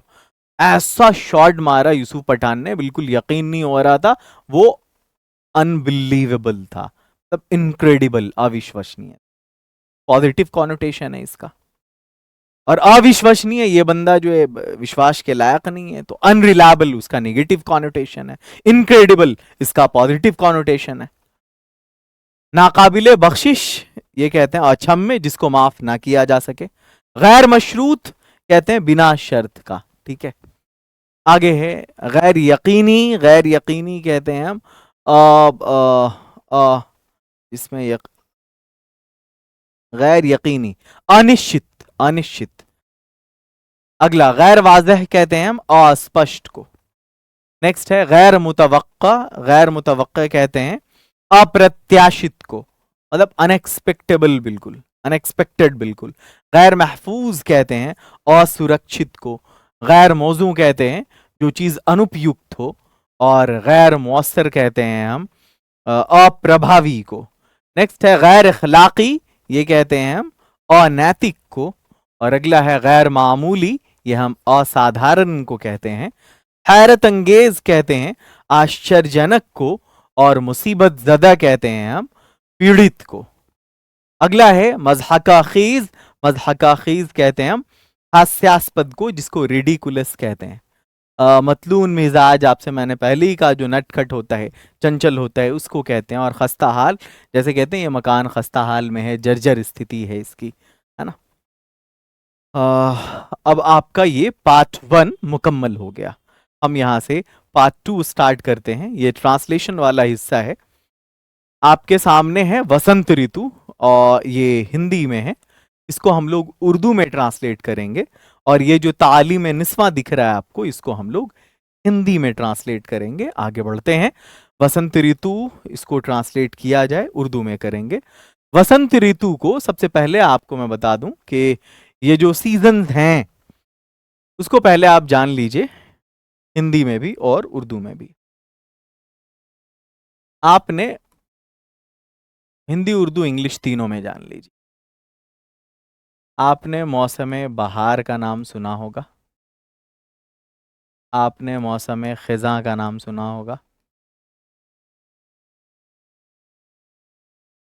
आपने मौसम बारह का नाम सुना होगा। आपने मौसम गर्मा का नाम सुना होगा। आपने मौसम सरमा का नाम सुना होगा। ठीक है, ये जो मौसम बहार दिख रहा है, इसको हिंदी में वसंत ऋतु कहते हैं। मौसम खिज़ां को पतझड़ ऋतु कहते हैं। मौसम बारह को वर्षा ऋतु कहते हैं। मौसम गर्मा को ग्रीष्म ऋतु कहते हैं। ये जो अल्फाज आप देख रहे हैं, ये मुस्तार हैं संस्कृत से और पर्शियन से। मौसम सरमा जो है, इसको शरद ऋतु कहते हैं। आसान लफ्जों में अगर समझना है तो समझिए, बहार का मौसम, पतझड़ का मौसम, बरसात का मौसम, गर्मी का मौसम, ठंडी का मौसम। अगर इंग्लिश की बात करें, if you talk about English, तो इंग्लिश भी बता दे रहा हूं मैं। इंग्लिश भी बता दे रहा हूं। इंग्लिश भी बता दे रहा हूं। वसंत ऋतु को हम स्प्रिंग सीजन कहते हैं। क्या ये क्लियर है? कोई दूसरा कलर ले लेता हूँ इसमें, लाइक जस्ट अ सेकेंड, ये वाला कलर ले लेता हूँ। मौसम बहार, स्प्रिंग सीजन, ठीक है। पतझड़ ऋतु, इसमें एन साइलेंट होता है, AUTUMN। Autumn season, N silent होता है, एन को नहीं पढ़ते। वर्षा ऋतु, इसको रेनी सीजन कहते हैं। ग्रीष्म ऋतु, इसको समर सीजन कहते हैं। और शरद ऋतु, इसको विंटर सीजन कहते हैं। आई होप के अब आपको समझ में आ गया होगा कि हिंदुस्तान में जो आमतौर पर ये 5 मौसम हैं, इसको हम हिंदी, इंग्लिश और उर्दू में क्या क्या कहते हैं। तो अभी बात हम करेंगे वसंत ऋतु की, यानी मौसम बहार की, यानी स्प्रिंग सीजन। चलिए अब हम इस पैराग्राफ को ट्रांसलेट करते हैं। सबसे पहले है, वसंत ऋतु को ऋतुओं का राजा कहा जाता है। वसंत ऋतु यानी मौसम बहार को ऋतुओं का यानी मौसमों का राजा यानी बादशाह कहा जाता है, क्योंकि यह न केवल प्रकृति यानी कुदरत की सुंदरता यानी कुदरत के हुस्न को निखारता है, बल्कि मनुष्य इंसान के चित्त चित्त यानी उसके दिमाग को या उसके जहन को भी प्रफुल्लित कर देता है, यानी उसको शादाब व फरहा कर देता है। शादाब व फरहा कर देता है, को मसरूर कर देता है, जिला बख्शता है। अगला है, जब वृक्षों की शाखाएं, वृक्षों यानी दरख्तों, जब दरख्तों की शाखाएं, शाखा किसको कहते हैं कि टहनियां नए पत्तों से हरी भरी हो जाती हैं, जब शीत की ठिठुरन यानी जब सर्दी की ठिठुरन विदा लेती है, और सूरज की कोमल किरणें, सूरज यानी सूरज यहां पर उर्दू में इस्तेमाल करेंगे, कोमल किरणें, किरण कहते हैं शुआ को, है ना, मतलब नर्म शुआएं, नर्म शुआएं धरती को अलोकित करती हैं, अलोकित यानी को मनव्वर रोशन करती हैं।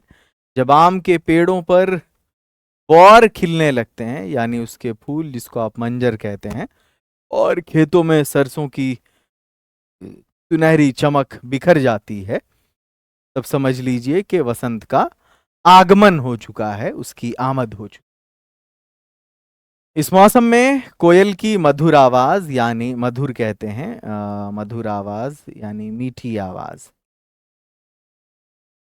शीरीं आवाज हृदय को पुलकित कर देती है, यानी दिल को आ, मसरत बख्शती है, मसरत बख्शती है। और पूरा माहौल फूलों के सुगंध यानी फूलों की खुशबू से महक उठता है। खेतों में सरसों की पीली चादर बिछ जाती है, यानी चादर जर्द चादर जर्द चादर बिछ जाती है, जैसे जमीन ने जमीन ने सोने की चुनर यानी आप ऐसे कह सकते हैं सुनहरा दुपट्टा ओढ़ लिया हो।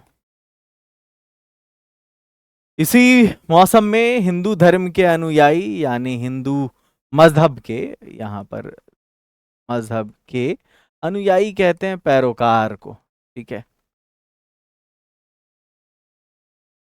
सरस्वती की आराधना यानी पूजा करते हैं।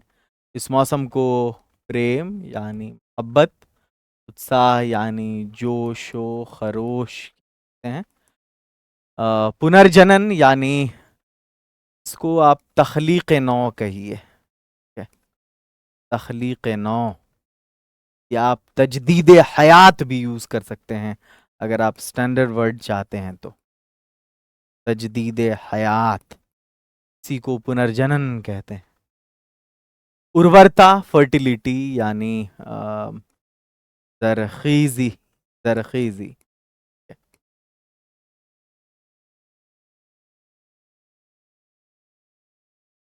वो अल्लामा इकबाल का एक शेर है ना कि नहीं इकबाल ना उम्मीद अपनी कश्ते वीरां से, जरा नम हो तो ये मिट्टी बड़ी जरखीज है साकी, यानी बहुत उपजाऊ है, फर्टाइल है।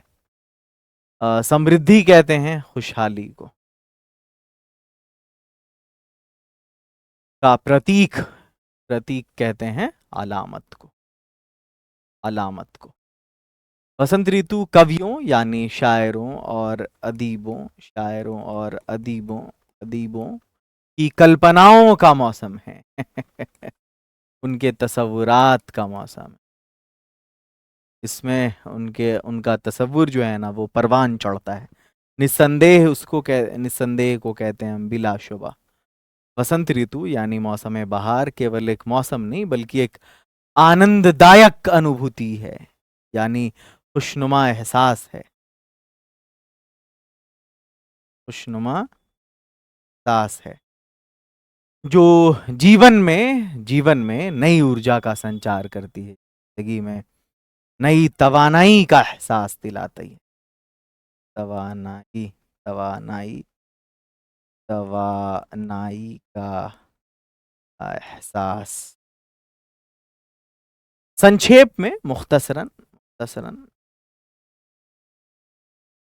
मुख्तसरन वसंत ऋतु मौसम बहार हमें जिंदगी में सकारात्मकता, मुस्बत सोच, मुस्बत सोच, प्रेम, मोहब्बत, एकता, यकजहती, ज्ञान, इल्म और नई शुरुआत, नया आगाज या नई शुरुआत, ये तो खुद ही उर्दू है, की प्रेरणा यानी तरगीब देता है। यह हमें कुदरत और थकाफत के साथ,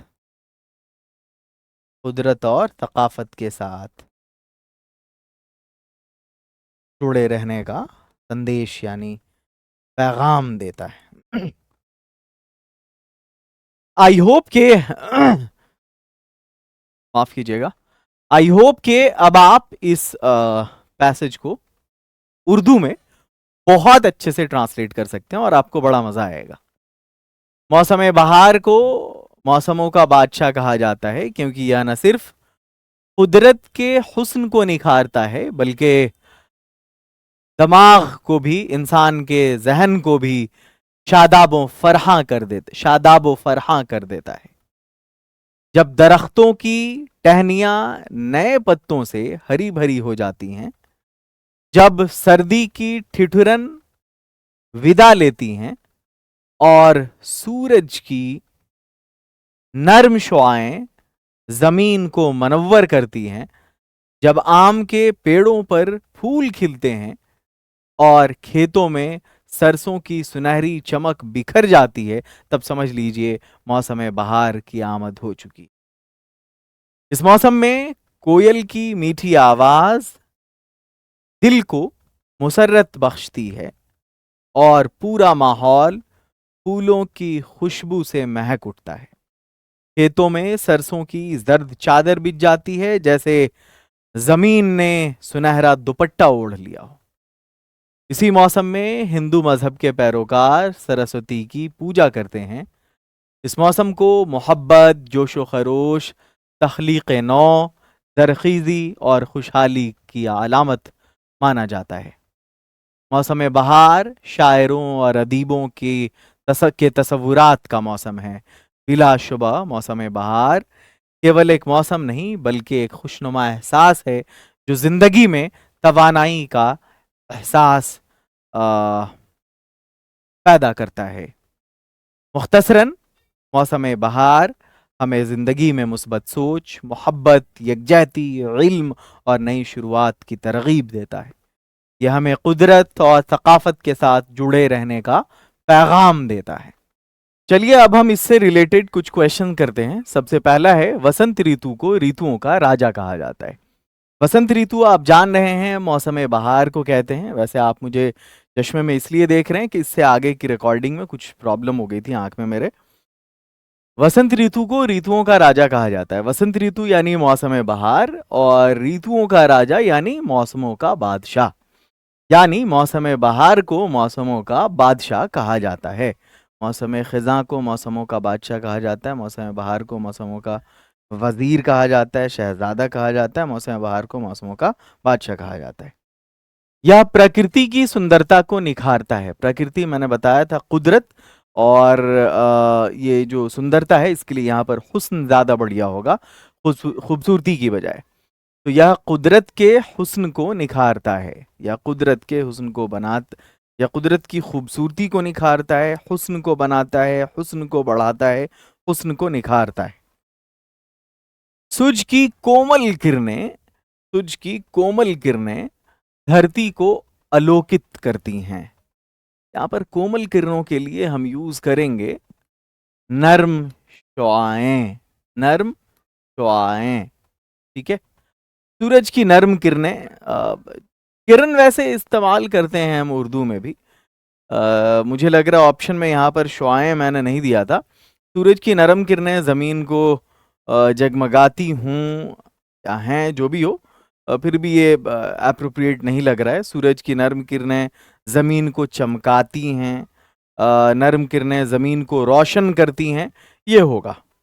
तारीक करना, तो तारीकी अंधेरे के लिए इस्तेमाल करते हैं, ये तो होगा नहीं। सूरज की नर्म किरणें या सूरज की नर्म शुआएं जमीन को रोशन करती हैं या मनव्वर करती हैं। आप जितना ज्यादा जबान के साथ उसको बोलेंगे, एक्सप्रेस करेंगे, उसके साथ आप नबर्द आजमा होंगे, उतने ही ज्यादा आपका उसमें परफेक्शन होता जाएगा। बहुत सारे सिनोनिम्स जो मुतारादिफात हैं उस पर आपका कमांड होगा। तो लफ्ज आपका इंतजार करेंगे, ऐसा नहीं कि आपको लफ्जों का इंतजार करना पड़ेगा। आम के पेड़ों पर बौर खिलते हैं, कलियां खिलती हैं। ठीक है, आम के दरख्तों पर बौर संवरते हैं, आम के दरख्तों पर फल फूल आते हैं, फल निकलता है, कलियां खिलती हैं। आगे बढ़िए। खेतों में सरसों की पीली चादर बिछ जाती है। पीली चादर यानी जर्द चादर। खेतों में सरसों की सुर्ख चादर, सुर्ख लाल को कहते हैं, ये तो होगा नहीं। खेतों में सरसों की पीली चादर फैलती है, नहीं होगा। खेतों में सरसों की सुनहरी चादर बिछ जाती है, ये सही है, चलेगा। सुनहरी चादर या जर्द चादर हम दोनों इस्तेमाल कर सकते हैं। अगला है, हिंदू धर्म के अनुयायी सरस्वती की आराधना करते हैं। आराधना करना यानी पूजा करना, इबादत करना, और अनुयायी कहते हैं पैरोकार को, यानी हिंदू मजहब के या हिंदू मत के पैरोकार, हिंदू मजहब के पैरोकार सरस्वती से अकीदत रखते हैं। ये कोई दूसरी चीज है, ये फिर श्रद्धा का मामला हो गया। हिंदू मजहब के पैरोकार सरस्वती की इबादत करते हैं, ये हो सकता है। हिंदू मजहब के पैरोकार सरस्वती की खिदमत करते हैं, नहीं, खिदमत सेवा के लिए होता है। हिंदू मजहब के पैरोकार सरस्वती की मिन्नत करते हैं, ये मिन्नत निवेदन से हो गया, तो ये नहीं होगा। ये आपका सही जवाब है। आगे बढ़ते हैं।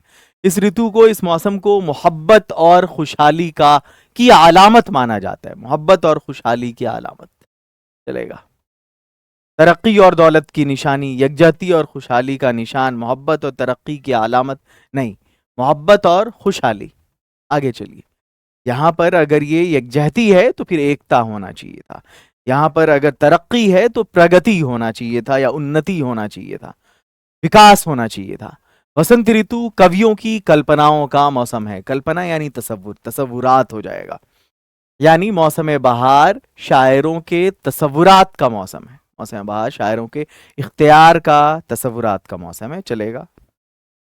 अगला है, यह जीवन में नई ऊर्जा का संचार करती है। यह जिंदगी में नया एहसास पैदा करता है, नई रोशनी पैदा करता है, जिंदगी में नया मंसूबा फराहम करता है, नई तवानाई पैदा करती है।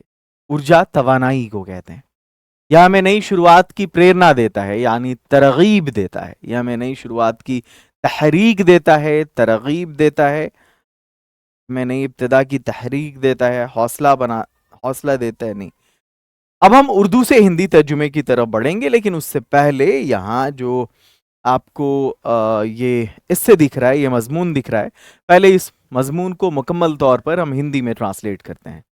यह है तालीम निस्वां, जिसको आप हिंदी में नारी शिक्षा कहते हैं। ठीक है, वीमेन्स एजुकेशन। तालीम इंसान की जिंदगी का सबसे कीमती जेवर है। तालीम को हम क्या कहते हैं? शिक्षा। इंसान, मनुष्य, जिंदगी, जीवन। कीमती जेवर, बहुमूल्य आभूषण।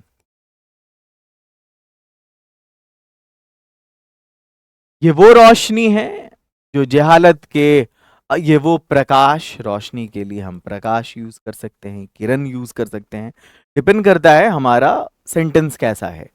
जो जेहालत के अंधेरों को खत्म करती है, जेहालत कहते हैं हम अज्ञानता के अंधेरों यानी अंधकार को समाप्त करती है। जिस तरह मर्द की तरक्की के लिए, तरक्की यानी विकास के लिए तालीम यानी शिक्षा जरूरी है, जरूरी के लिए यहाँ पर अनिवार्य करेंगे, आवश्यक यूज करेंगे। देखो जो ज्यादा बढ़िया लगेगा वो करेंगे। इस तरह औरत की तरक्की के लिए भी तालीम निहायत अहम है, अहम है, अहम के लिए यहाँ पर निहायत अहम, अति महत्वपूर्ण, अति महत्वपूर्ण है। ठीक है। माशरे की यानी समाज की निस्फ आबादी, समाज की आधी आबादी खवातीन की है यानी महिलाओं की है। ये उनकी तालीम के बगैर यानी बिना माशरा यानी समाज मुकम्मल तरक्की नहीं कर सकता, मतलब समाज का संपूर्ण विकास नहीं हो सकता। मुकम्मल तरक्की के लिए हम यूज करेंगे संपूर्ण विकास, ये कॉलोकेशन सही है, संपूर्ण विकास। नेक्स्ट, एक औरत यानी एक महिला सिर्फ घर की जीनत ही नहीं, यानी केवल घर की शोभा ही नहीं, शोभा ही नहीं, गृह की शोभा ही नहीं, गृह शोभा के नाम से एक पत्रिका भी आती है, बल्कि खानदान यानी परिवार, परिवार की मेमार भी है। मेमार यहाँ पे निर्माता या निर्माता से जो ज्यादा अप्रोप्रिएट वर्ड यहाँ पर आप हिंदी में यूज कर सकते हैं वो शिल्पकार यूज कर सकते हैं, शिल्पकार भी होती हैं। एक पढ़ी लिखी माँ यानी एक शिक्षित माँ, शिक्षित माँ अपनी औलाद यानी अपनी संतान को बेहतरीन तरबियत यानी उत्तम प्रशिक्षण, उत्तम प्रशिक्षण देती है। यदि माँ शिक्षित हो तो नस्लें संवर जाती हैं, नस्लें का होगा पीढ़ियां, पीढ़ियां संवर जाती हैं यानी सुशोभित होती हैं, सुशोभित होती हैं। और अगर वो जाहिल हों और यदि वो अज्ञानी हों तो बच्चों की तरबियत यानी तो बालकों की आ, के प्रशिक्षण में कमी रह जाती है। इसलिए एक महिला को तालीम देना यानी शिक्षा प्रदान करना, शिक्षा प्रदान करना पूरे कौम को यानी पूरे राष्ट्र को तालीम फराहम करने यानी शिक्षा प्रदान करने के मुतरादिफ है। मुतरादिफ कहते हैं हम समान को समान को। ठीक है, अब आगे बढ़ते हैं। नेक्स्ट है इस्लाम ने औरत को यानी इस्लाम ने महिला को इज्जत, सम्मान, वकार, गरिमा और तालीम और शिक्षा का अधिकार दिया है। ठीक है, हुजूर अकरम सल्लल्लाहु अलैहि वसल्लम ने फरमाया, उन्होंने कहा इल्म हासिल करना यानी ज्ञान अर्जित करना या प्राप्त करना हर मुसलमान पुरुष और महिला पर अनिवार्य है, के लिए अनिवार्य है, कंपलसरी है। तारीख में यानी इतिहास में ऐसे कई उदाहरण हैं, उदाहरण हैं जब खवातीन ने यानी महिलाओं ने तालीम के शोबे में, शिक्षा के क्षेत्र में नुमाया खिदमात अंजाम दी। नुमाया खिदमात के लिए आप यूज कर सकते हैं उल्लेखनीय योगदान दिया। इसलिए तालीम निस्वा, इसलिए नारी शिक्षा केवल सामाजी जरूरत नहीं बल्कि दीनी फरीजा भी है। इसलिए नारी शिक्षा केवल सामाजिक आवश्यकता ही नहीं, सामाजिक आवश्यकता ही नहीं बल्कि धार्मिक कर्तव्य भी है। क्या है? धार्मिक कर्तव्य भी है। बदकिस्मती से को हम कह सकते हैं दुर्भाग्यवश। क्या के बाद भी है क्या? हाँ, दुर्भाग्यवश आज भी कई औरतों को, कई कन्याओं को या कई महिलाओं को शिक्षा के हक से, मतलब अधिकार से महरूम रखा जाता है। महरूम के लिए यहाँ डिप्राइव यानी वंचित रखा जाता है। दिस इज वंचित, वंचित रखा जाता है। गुर्बत, गुर्बत कहते हैं निर्धनता को। रस्मो रिवाज, रस्मो रिवाज के लिए हम इस्तेमाल करते हैं रीति रिवाज, लेकिन यहां पर जो कॉनोटेशन है वो निगेटिव है। यानी इस जुमले का जो मफहूम है वो थोड़ा यहाँ पर, ये जो लफ्ज है ना, वो एक नफी के वो क्या बोलते हैं जुमरे में आता है। क्योंकि कहा यह जा रहा है कि गुर्बत, रस्म व रिवाज और माशरती तंग नजरी उसकी बड़ी वजूहात हैं।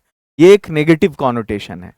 निर्धनता, रस्म व रिवाज के लिए अगर यहां पर हम रीति रिवाज की बजाय कुरीतियां अगर इस्तेमाल करेंगे तो ज्यादा बेहतर होगा। आप इसको आसानी से कुछ यूं समझिए कि आपने अगर किसी के बारे में ये कहा कि वो बड़ा मशहूर है, अगर आपका कॉनोटेशन पॉजिटिव है तो आप क्या कहेंगे कि हिंदी में कि वो बड़ा विख्यात है। वो विख्यात चिकित्सक हो सकता है, डॉक्टर हो सकता है, कोई विख्यात लेखक हो सकता है, राइटर हो सकता है। लेकिन अगर आप कहें इसके लिए हम फेमस यूज करेंगे, famous doctor, famous writer, famous teacher, ये पॉजिटिव कॉनोटेशन देता है। लेकिन अगर आपको किसी के बारे में ये बोलना हो कि वो एक अपराधी है और बड़ा मशहूर है, तो आप क्या बोलेंगे कि वो एक प्रसिद्ध अपराधी है? नहीं भाई। अगर आप बोलेंगे विख्यात अपराधी है, नहीं, अब वो विख्यात नेगेटिव कॉनोटेशन है, इसलिए कुख्यात में बदल जाएगा। बात वही है कि मशहूर वो भी है, कुख्यात अपराधी। आई होप कि आपने मेरी बात को समझ लिया होगा। रस्म रिवाज के लिए यहां पर कुरीतियां होगा, कुरीतियां। और माशरती तंग नजरी जो है, इसको हम कहेंगे सामाजिक संकीर्णता, जिसको नैरो माइंडेडनेस कहते हैं। सामाजिक संकीर्णता, संकीर्णता। इसकी बड़ी वजूहात हैं। वजूहात इट मीन्स इसके बड़े कारण हैं। हमें इन रुकावटों को यानी बाधाओं को समाप्त करने के लिए, समाप्त करने के लिए इज्तिमाई कोशिश, इज्तिमाई कोशिश के लिए होगा यहां पर उल्लेखनीय प्रयास, सॉरी सामूहिक प्रयास, उल्लेखनीय सामूहिक प्रयास। एक होता है इनफरादी कोशिश, उसके लिए हम यूज करते हैं व्यक्तिगत प्रयास, और एक मजमूई कोशिश, सामूहिक प्रयास। मतलब आगे चलिए नेक्स्ट, इसको इंग्लिश में इंडिविजुअल एंड कलेक्टिव, ताकि हर लड़की, यहां पर लड़की के लिए जो आप यूज करेंगे कन्या, विद्यालय और महाविद्यालय जा सके, स्कूल और कॉलेज के लिए। तालीम निस्वां, नारी शिक्षा तरक्की याफ्ता माशरे की यानी उन्नत समाज की, उन्नत समाज की बुनियाद है, उसकी आधारशिला है। यदि हम चाहते हैं कि हमारा मुल्क, हमारा देश विकास करे या विकसित हो, तो हमें ख़वातीन की तालीम पर ख़ास तवज्जो देनी होगी, यानी नारी शिक्षा पर विशेष ध्यान देना होगा, या उसकी ओर विशेष रूप से ध्यान आकृष्ट करना होगा। तालीम याफ्ता औरत, शिक्षित महिला न केवल अपने घर को संवारती है, उसको निखारती है, सुशोभित करती है, बल्कि समाज और देश के विकास के राह भी हमवार करती है, का मार्ग भी प्रशस्त करती है। आप ऐसा कह सकते हैं, का मार्ग भी प्रशस्त करती है। आगे चलिए नेक्स्ट। तालीम इंसान की जिंदगी का सबसे कीमती जेवर है। अब एक बार इसको हम देख लेते हैं एक फ्लो में, कि शिक्षा मनुष्य के जीवन का सबसे अनमोल आभूषण है, कीमती जेवर है। यू कैन से इट अनमोल आभूषण ऑल्सो, अनमोल आभूषण। ये वो प्रकाश है या ये वो ज्योति है, ये वो किरण है जो अज्ञानता के अंधकार को समाप्त करती है। जिस प्रकार पुरुष के विकास के लिए शिक्षा आवश्यक है, अनिवार्य है, उसी प्रकार महिलाओं के विकास के लिए भी शिक्षा अति आवश्यक है। समाज की आधी जनसंख्या महिलाओं की है, इसलिए उनकी शिक्षा के बिना समाज पूर्ण रूप से समाज का पूर्ण रूपेण विकास नहीं हो सकता, या समाज पूर्ण रूप से विकसित नहीं हो सकता। एक महिला केवल घर की या गृह की शोभा ही नहीं, बल्कि परिवार की शिल्पकार भी होती है। एक शिक्षित मां अपने संतान को उत्तम प्रशिक्षण प्रदान करती है। यदि मां शिक्षित हो तो पीढ़ियां सुशोभित हो जाती हैं, और यदि वो अज्ञानी हो तो बच्चों की या बच्चों के प्रशिक्षण में कमी रह जाती है। इसलिए महिला को शिक्षा प्रदान करना पूरे राष्ट्र को शिक्षा प्रदान करने के समान है। इस्लाम ने महिला को सम्मान, गरिमा और शिक्षा का अधिकार प्रदान किया है। हुजूर सल्लल्लाहु अलैहि वसल्लम ने कहा, ज्ञान प्राप्त करना हर मुसलमान पुरुष और महिला पर अनिवार्य है, के लिए अनिवार्य है। इतिहास में ऐसे कई उदाहरण हैं जब महिलाओं ने शिक्षा के क्षेत्र में उल्लेखनीय योगदान दिया। इसलिए नारी शिक्षा केवल सामाजिक अनिवार्यता नहीं, बल्कि धार्मिक कर्तव्य भी है। दुर्भाग्यवश आज भी कई स्थान पर महिलाओं को शिक्षा के अधिकार से वंचित रखा जाता है। निर्धनता, कुरीतियां और सामाजिक संकीर्णता इसके बड़े कारण हैं। हमें उन बाधाओं को समाप्त करने के लिए सामूहिक प्रयास करना चाहिए, ताकि हर कन्या विद्यालय और महाविद्यालय जा सके। नारी शिक्षा उन्नत समाज की आधारशिला है। यदि हम चाहते हैं कि हमारा देश विकास करे तो हमें, या विकसित हो तो हमें महिलाओं की शिक्षा या नारी शिक्षा पर विशेष ध्यान देना होगा। शिक्षित महिला न केवल अपने घर को संवारती है, उसको निखारती है, बल्कि समाज और राष्ट्र के विकास का मार्ग भी प्रशस्त करती है। आई होप कि आपको बहुत अच्छे से समझ में आया होगा। अब हम क्वेश्चन देखते हैं। तालीम इंसान की जिंदगी का सबसे कीमती जेवर है, यानी तालीम के लिए हम यहाँ पर क्या इस्तेमाल करेंगे? शिक्षा मनुष्य के जीवन का सबसे अनमोल आभूषण है या बहुमूल्य आभूषण है। शिक्षा मनुष्य के जीवन का सबसे बहुमूल्य आभूषण है। प्यारा, बड़ा, सुंदर नहीं होगा। आगे चलो। ये वो रोशनी है, ये वो ज्योति है, ये वो प्रकाश है जो अज्ञानता के अंधकार को समाप्त करती है। ये वो प्रकाश है जो अज्ञान के अंधेरों को परिवर्तित करती है। वो रोशनी है जो ये वो प्रकाश है जो अज्ञानता के अंधकार को समाप्त करती है। औरत की तरक्की के लिए भी तालीम निहायत अहम है। महिलाओं के विकास के लिए भी शिक्षा जरूरी होती है, नहीं अति आवश्यक यूज करेंगे। निहायत अहम, अति आवश्यक, अति आवश्यक है। नेक्स्ट है, एक पढ़ी लिखी माँ अपनी औलाद को बेहतरीन तरबियत देती है। एक शिक्षित माँ अपने बच्चों को उत्तम प्रशिक्षण देती है। क्या आगे नहीं जाना? अच्छी प्रशिक्षण, श्रेष्ठ शिक्षा, बढ़िया प्रशिक्षण, ये नहीं चलेगा। और वैसे भी यहाँ अशिक्षित माँ है ना, ये भी नहीं होगा। नेक्स्ट है, औरत को तालीम देना, महिला को शिक्षा प्रदान करना पूरे राष्ट्र को शिक्षा प्रदान करने के मुतरादिफ समान है।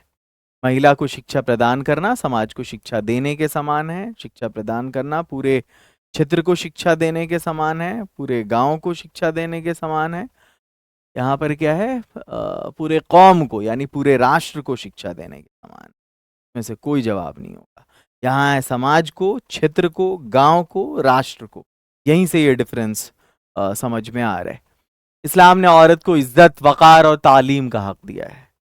इज्जत बोले तो सम्मान, वकार बोले तो गरिमा और शिक्षा।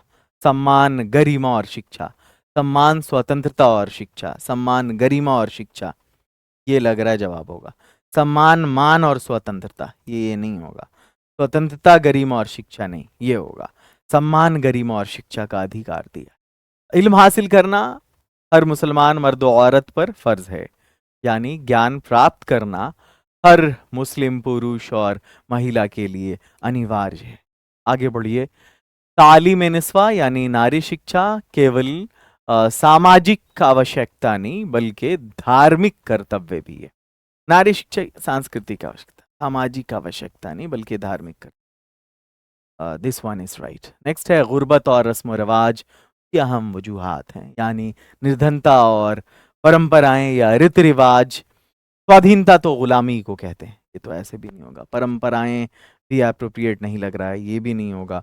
निर्धनता और परंपराएं इसके मुख्य कारण हैं, ये भी नहीं। रीति रिवाज ज्यादा अप्रोप्रिएट लग रहा है यहाँ पर, बल्कि इसकी जगह पर अगर कुरीतियां होता तो वो भी ज्यादा बढ़िया, वो पूरी तरह सही होता वो। अब अगर वो ऑप्शन में नहीं है तो ये वाला ज्यादा अप्रोप्रिएट।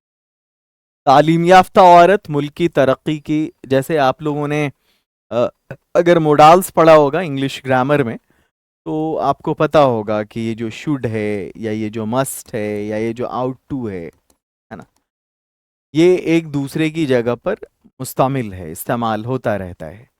अब वो सिचुएशन के अकॉर्डिंग, अगर एग्जाम में ऑप्शंस हों और आपको लग रहा है कि यहाँ पे शुड लगना चाहिए, शुड ऑप्शन में नहीं है, तो आप मस्ट लगा सकते हैं। या कहीं पर अगर ऐसा लग रहा है कि आउट टू लगना चाहिए ऑप्शन में नहीं, तो आप मस्ट लगा सकते हैं। लग रहा था कि मस्ट लगना चाहिए था बट ऑप्शन में नहीं, आप शुड लगा सकते हैं। बट जो ज्यादा सटीक है वो आपके उस रूल पर जो आपका कमांड होगा वो उसी पर डिपेंड करेगा, तभी आप कर सकते हैं उसको। तालीम याफ्ता औरत मुल्क की तरक्की, लेकिन गलत नहीं होगा। अगर ऑप्शन में वो नहीं है और आपने इसको टिक कर दिया तो गलत नहीं होगा। शिक्षित महिला देश की प्रगति का मार्ग प्रशस्त करती है, ये तो एकदम सटीक। और आप लोगों से एक रिक्वेस्ट है कि आप लोग जाकर इस चैनल को एक बार विजिट करें, लिंगो को, इंग्लिश स्पीकिंग। और इस नाम का मेरा ऐप भी है, इस नाम का यूट्यूब चैनल भी है हमारा, आप यहाँ भी विजिट करें। और इस नाम का हमारा एप्लीकेशन भी है, आप इसको भी विजिट करें। और मैं आपसे अभी जिस कोर्स की बात करने जा रहा हूँ, डायमंड स्पीकिंग कोर्स की, इसकी फीस, इसको अब तक 20,000 से ज़्यादा स्टूडेंट ने ज्वाइन किया, अनकाउंटिंग। ज्वाइन करते ही हैं रोज़ाना, खूब ढेर सारे स्टूडेंट्स करते हैं पूरे हिंदुस्तान से। अभी फ़िलहाल मैंने इसको हिंदी उर्दू में लॉन्च किया है, हिंदी इंग्लिश में। हो सकता है कि मुस्तकबिल में कभी ये उर्दू इंग्लिश में भी लॉन्च हो। और इसकी फ़ीस कभी 499 होती है, कभी 399। आप जो भी स्टूडेंट सहायक उर्दू अनुवादक के हैं, आपके लिए ये फीस हमेशा 299 ही रहेगी।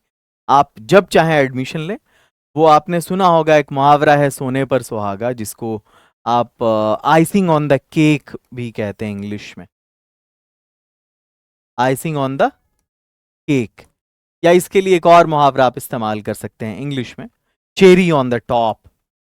ये फ्रेज है, ये icing on the cake, cherry on the top, जिसको सोने पर सुहागा बोलते। इस सहायक उर्दू अनुवादक कोर्स के साथ अगर आपने डायमंड स्पीकिंग कोर्स ज्वाइन कर लिया तो आप यकीन करें कि आपके लिए तरक्की के रास्ते हर जगह खुले हुए हैं। कोई प्रॉब्लम हो, ये 2 नंबर है, आप इस पर राब्ता कर सकते हैं। आगे बढ़ते हैं, उर्दू ग्रामर की जानिब आते हैं। वाहिद जमा 50 करने हैं मुझे इस क्लास नंबर 6 में। सबसे पहला क्वेश्चन आपके सामने है, निशान की फारसी जमा क्या है? ये जो वाहिद जमा है, मैं इस पर 1000 क्वेश्चन कराने वाला हूँ, ठीक है। पहली जो 10 क्लास है उसमें वाहिद जमा होगा, हर क्लास में 50 होगा। 50 को अगर 10 से मल्टीप्लाई करते हैं तो 500 MCQ आप इसी में प्रैक्टिस कर लेंगे। निशान, और मैं हत्तल इम्कान कोशिश ये रहती है, यानी यथासंभव मेरा प्रयास ये रहता है कि मैं क्वेश्चन को रिपीट ना करूं। निशान की फारसी जमा क्या है? तो निशान की फारसी जमा निशानात। तो आपने सुना होगा, खतरे के निशानात अभी दूर हैं लेकिन सैलाब किनारों पे मचलने तो लगे हैं। खालिस उर्दू तरीके से निशान की जमा क्या है? जी हाँ, तब फिर निशानियां हो जाएगा। मंशा कहते हैं ख्वाहिश को डिजायर को, है ना, इच्छा को, ये मंशा वो है। आगे बढ़िए, इकलीम की जमा क्या है?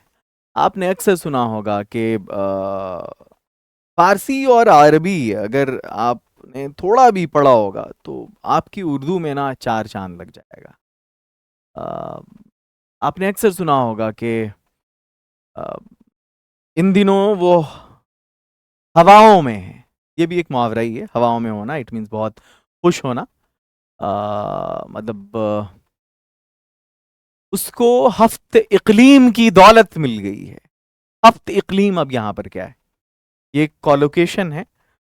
हफ्त कहते हैं 7 को, और इकलीम कहते हैं कोई एरिया, कोई क्षेत्र।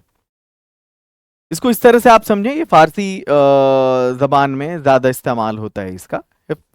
हफ्त इकलीम कहते हैं, हफ्त वैसे भी फारसी का वर्ड है, हफ्त सात के लिए इस्तेमाल करते हैं। आपने सुना होगा कि, आपको पता ही होगा कि पूरे दुनिया में 7 कॉन्टिनेंट्स हैं। इसको उर्दू में बर्रे आज़म कहते हैं। और अगर आपकी वाकफियत अगर हिंदी से है तो आप जानते होंगे महादेश। पूरी दुनिया में 7 महादेश हैं। मतलब ऐसा मालूम पड़ रहा है कि वो, मतलब वो हवाओं में है।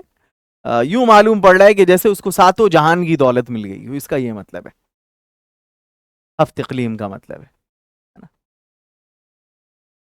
अब दोस्तों के साथ मस्ती कर रहा था, ठीक है, वहां पर होटल पे था या कहीं टपरी पे था, चाय सिगरेट चल रहा था, सू इत्तफाक के वालिद साहब से मुलाकात हो गई, ठीक है। या कोई ऐसी अबकरी शख्सियत जिसको आप जानते हो। वैसे मैंने जो वर्ड अभी यूज किया, सू इत्तफाक, सू कहते हैं, अरबी में इस्तेमाल होता है। ये बैड के सेंस में आता है, मैलिशियस के सेंस में, ठीक है। और इत्तफाक, कोइंसिडेंस, आप जानते हैं, मतलब बुरा इत्तफाक ये कि कोई ऐसी अबकरी शख्सियत जिसको आप, जिसकी आप इज्जत करते हो, है ना, या चलो वालिद साहब से ही मुलाकात हो गई, तब अनफॉर्चुनेटली वालिद साहब से मुलाकात हो गई। इसको हमने थोड़ा फर्निश्ड उर्दू में कहा है यहाँ पर। तो उसके लिए मुझे सहारा लेना पड़ा किसका? फारसी का और अरबी का। आगे चलो। अच्छा, इकलीम, इकलीम पर एक शेर भी है कि कोई इकलीम नहीं मेरे तसर्रुफ में मगर मुझको आता है फरमा रवा हो जाना। अब ये फरमा रवा क्या है? फरमा रवा कहते हैं हुक्मरान, बादशाह, है ना। आगे चलो, नेक्स्ट है। तो इकलीम की जो जमा है वो अकालीम हो जाएगा। आगे बढ़ते हैं, नेक्स्ट। इमाम की जमा ऐमा, ऐमा। आगे बढ़ते हैं, नेक्स्ट है।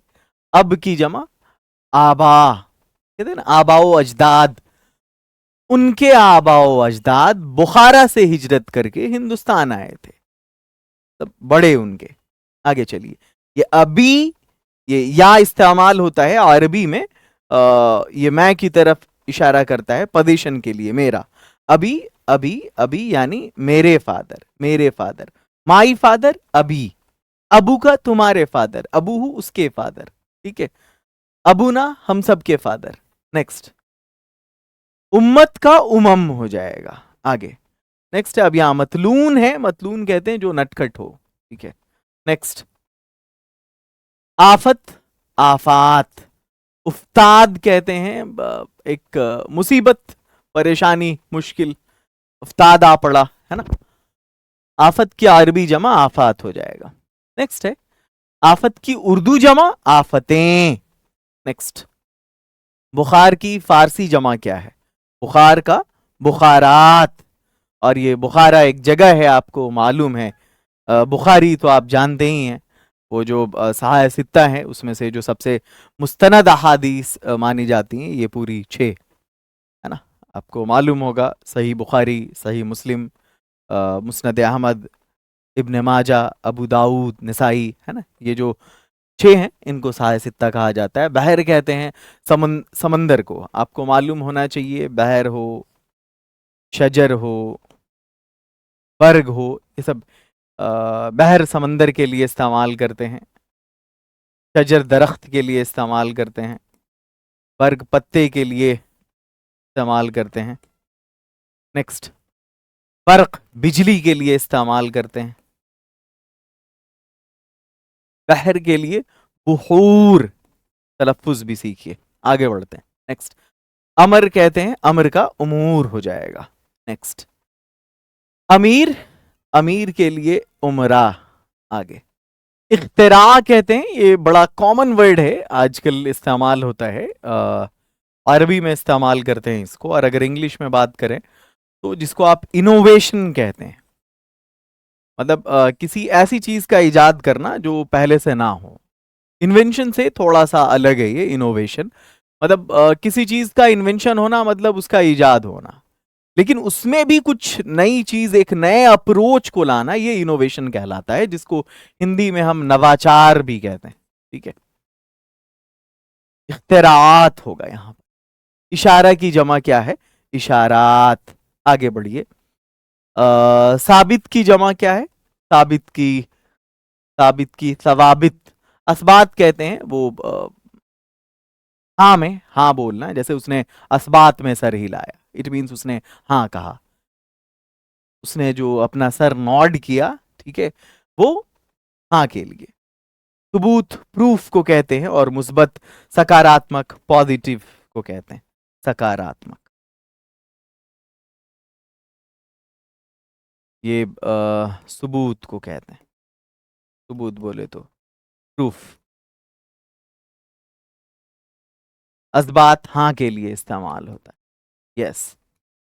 अगला है बुर्ज, बुर्ज कहते हैं गुंबद, गुंबद को, गुंबद। आपने सुना होगा बुर्ज खलीफा का नाम, गुंबद, बुर्ज गुंबद को कहते हैं। बुर्ज की जमा बुरूज। आगे बढ़िए, तबर्रुक के लिए तबर्रुकात, तबर्रुक की जमा। तजल्ली कहते हैं हर सिमत जिसकी तजल्ली का एक अफसाना बनी, जगमगा उठी शबिस्तां शम्म परवाना बनी, है ना। तजल्ली कहते हैं वो एक बिजली सी तो चमकी थी जरूर, ये नहीं होश के देखा क्या था, एक अदा थी तेरा जलवा क्या था। आई थिंक परवेज शाहिदी की गजल थी ये। तजल्ली कहते हैं वो एक चमक को, किसको? चमक को। ये एक्चुअली मैं हजरत मूसा कलीमुल्लाह का, जो अल्लाह ताला से जब उन्होंने ये ख्वाहिश दायर की, उनके दीदार की, तो वो जो कोहे तूर है वहां पर जब उनका वो अल्लाह जब जलवगर हुए वो, तो ताब ना ला सके हजरत मूसा कलीमुल्लाह और बेहोश हो गए, है ना। तो उसी पर परवेज शाहिदी की ये गजल है शायद, एक अदा थी तेरा जलवा क्या था, है ना। शोले तूर में रखा क्या था, एक बिजली सी तो चमकी थी जरूर, ये नहीं होश के देखा क्या था। वो उर्दू की नई किताब हिस्सा 10 था, उसमें पढ़ा था हम लोगों के ज़माने में चलता था, अभी पता नहीं क्या कहशां वगैरह चलता है शायद। तो तजल्ली चमक के लिए इस्तेमाल करते हैं, तजल्लियात हो जाएगा। आगे चलिए, हाजी की जमा क्या है? हाजी हुज्जाज। और हिजाज ये तो इलाका है, वो जो मदीना का इलाका है, या जो सऊदी अरब के जो मगरबी साहिल का इलाका है, वहाँ पे वो हिजाज का इलाका कहलाता है। हज्जन तो आप जानते हैं, वो इसका फेमिनिन जेंडर हुआ। अगला है जुर्म की जमा क्या है? जुर्म की जमा जराइम। आगे चलिए, नेक्स्ट है मुतरजिम, आपको मालूम है, अनुवादक ट्रांसलेटर को कहते हैं, मुजरिम अपराधी को कहते हैं। जानिब की जमा क्या है?